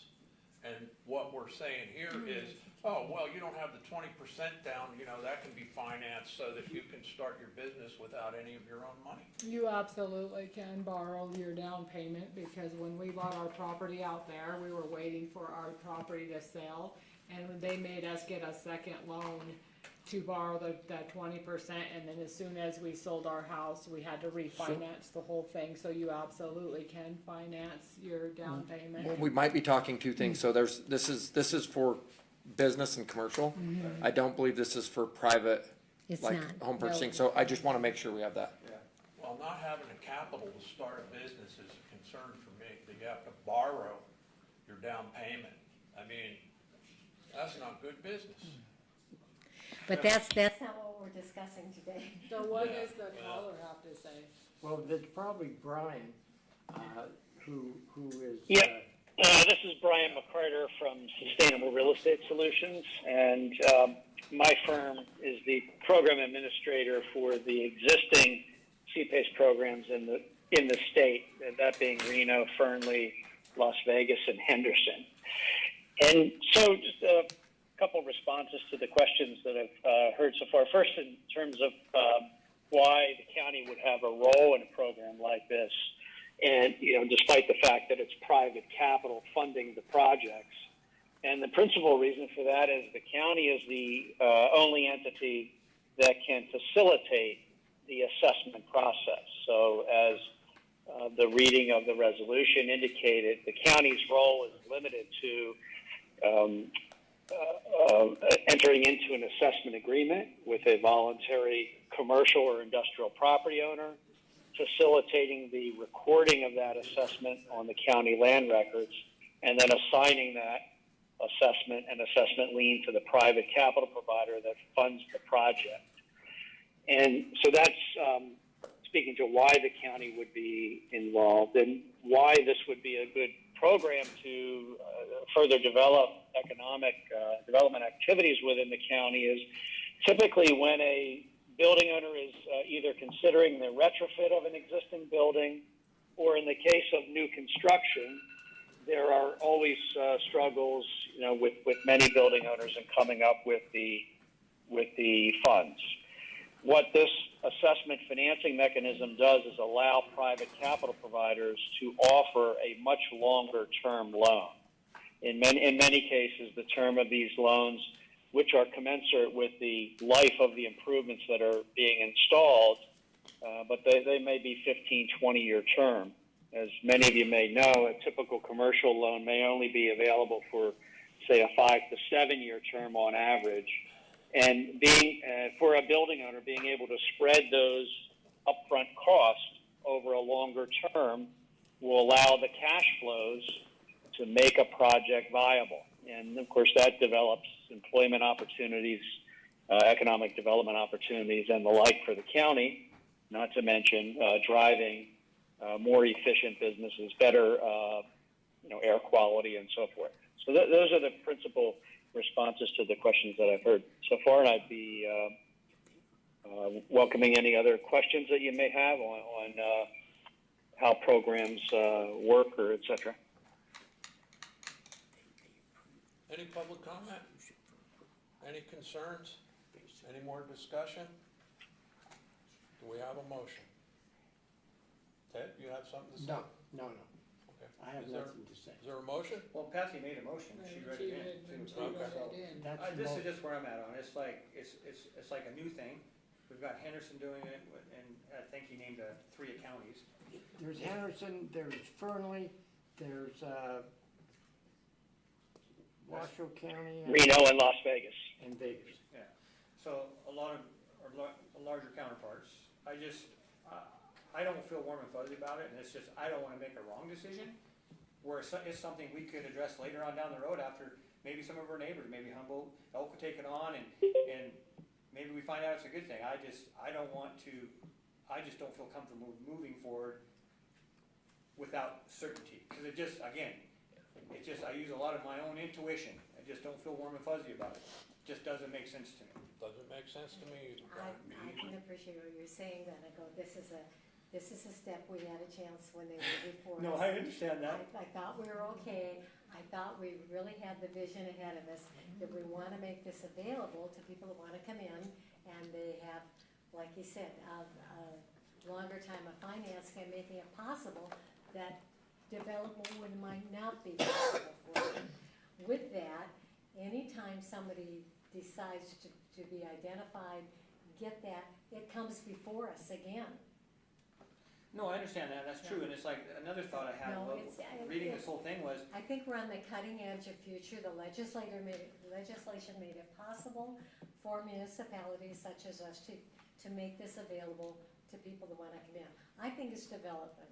I mean, it's like, it's, And I feel stronger about this and many other things that we have done, I really do. I think it would be very detrimental for us not to go ahead with I mean, this. there's a lot of federal money, Yeah. clean energy money, available, that businesses can apply for But through we SBA have and stuff, nothing, it's we like, have nothing to lose. We are not financially Oh, I responsible think we have for a lot to anything. lose. by passing these resolutions, Ted, she made that statement, we have nothing to lose. We have nothing to lose financially. Well, Well, financially, to be accurate, you have staff time involved in this, because you just read the definition where a county program manager would act as a liaison with the program administrator that you would contract with. So the county program manager and the county manager would be doing, along with the county recorder, more work than they led us to believe, to be quite blunt with you. So if you consider that your employee's time is worth money, yeah, then we have It some is, money. but we're talking the future of. No, what I'm could be not arguing developed, for or against, And I'm I just don't call answering, that a loss. I'm just answering your Yeah. question. But financially, other than our work people and time, Other than, we are yes. not out any dollars and cents. and then it goes down the same line, it's like, it's like, get rid of all coal fire plants and gas cars and have all electric, and that's not the road I go down. I just think that's nonsense, but by me approving that, I'm almost standing up and making an attestament to, I believe in that, and it's like, it's just, I don't know, I'm just having a hard time with it, Patsy. Okay, Patsy made a motion, does she have a second? I seconded. You second? Okay, Patsy made a motion, Kathy seconded. All in favor? Aye. Against? Aye. The motion fails.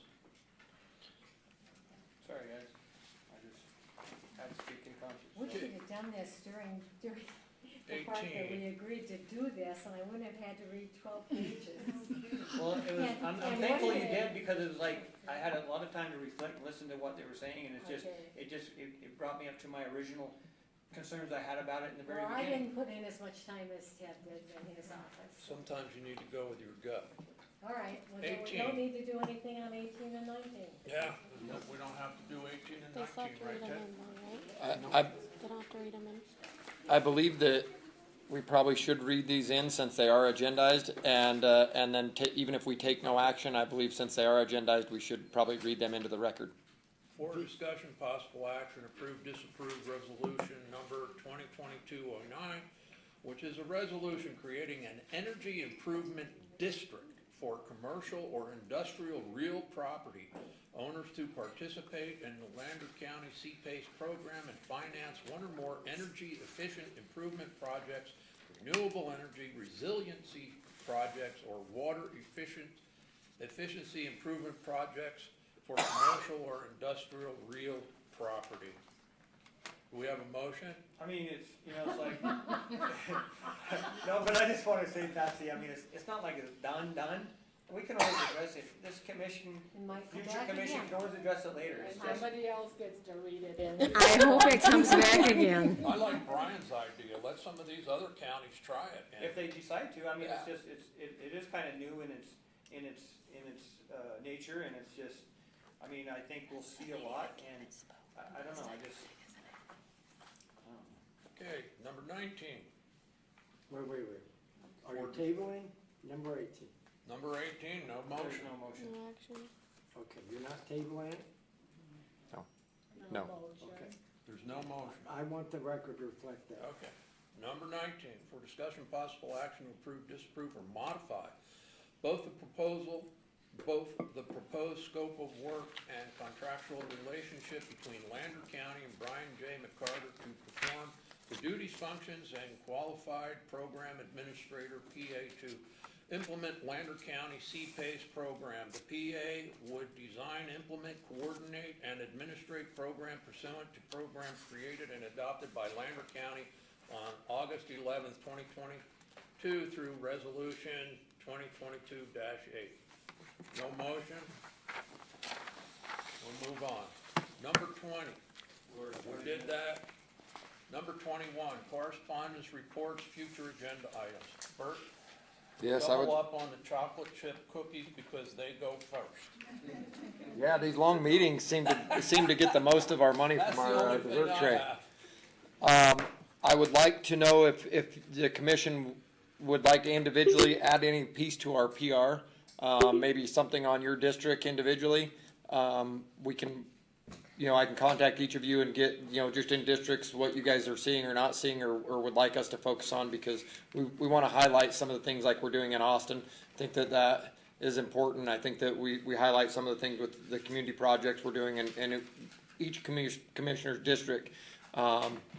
On what we're doing positive for the community. And like I said, once again, any of these other boards that are out there that you guys are aware of, please have them reach out. We're reaching out to them. We are all for adding anything we can to this thing to, kind of highlight what's positive and been happening in Lander County.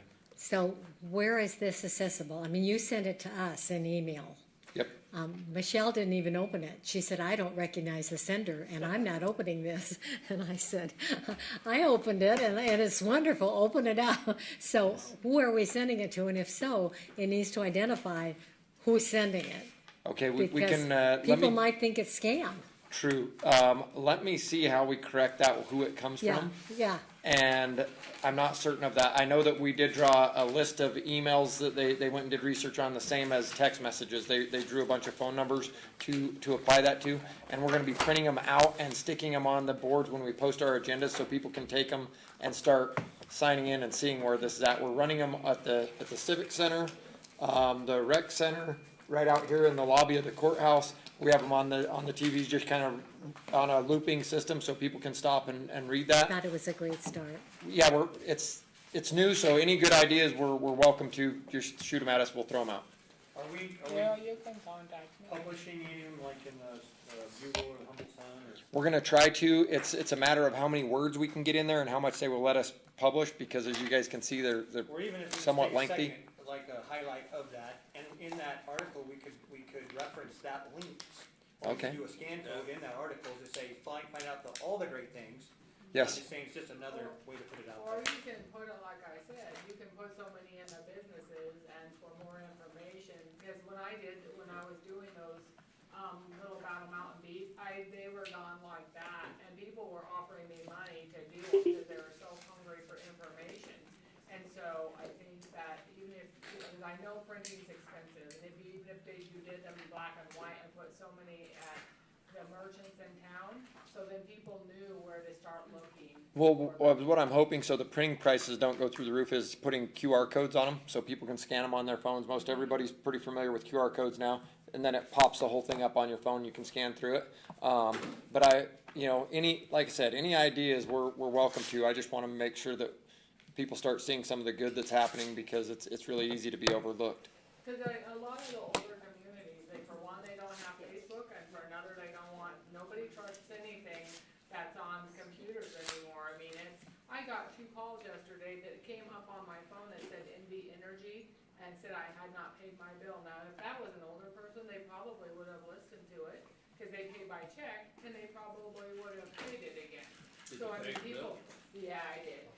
But I mean, people don't know that, so people are, especially the older, they're afraid of anything that has to be, I mean, I got ripped off $500 for God's sake. Do you guys have anything else you'd like to add to the future agenda, or? Cookies. Double up on the chocolate chip cookies. There's one left. It's been touched 12 times, but there's one left. Well, we need to get a motion to adjourn real quick, because Kathy's leaving. Motion to adjourn. Public Oh, comment. hold it, I'm sorry. Public comment. Thank you, Amy. Thank you, Amy.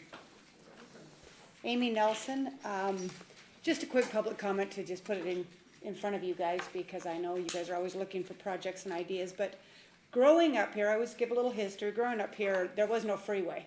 So the downtown was, hopping at all times. Everybody would, that's where we would cruise Main Street and figure out where we were gonna get together and party and all that good stuff. So what happened over time, of course, the freeway came in probably in the early 80s, I don't remember when, and the downtown shifted, which makes sense, happens in all communities. Unfortunately, what happened as a result of that is we've kind of lost the flavor of downtown, and the Lions Club Park or Baldini Park, which used to be the only park in town and where we did 4th of July every event, the community center park, became an afterthought.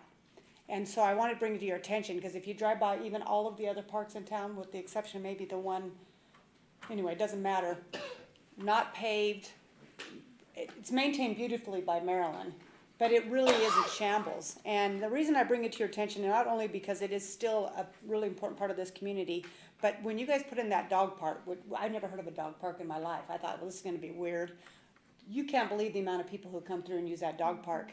Not just local, but people from all over the United States. They must have a tracker on their phone. And when you probably get 30, 40 people in there a day from out of town. And they're looking around, and it's just not a very good reflection of how much work this county has done. I mean, it's looking better all the time. The sidewalks, just the cleanup, everything. And I think that's just become a little bit of an afterthought, because you know how that side of town's. I don't think we can pave that lot there. How come you can't? Isn't that railroad? Property? Boy, people drive through there and dirt flies everywhere, and the people from out of town see that. So who would have to pave it, the railroad? We can reach out to the railroad. We can make this a future agenda item. That'd be great. If you can look into it, because it really is, there's a lot more traffic there than I think we realize, and maybe people are even considering moving here or whatever, and that's not the best impression. Other than that, thank you. I appreciate everything you guys are doing. You're amazing. Thank you, Amy. Thanks for reminding me about public comment. Yes, you're welcome. Now I'll entertain a motion to adjourn. Okay, all in favor? Aye. See y'all next time. And thank you for changing the date of the meeting.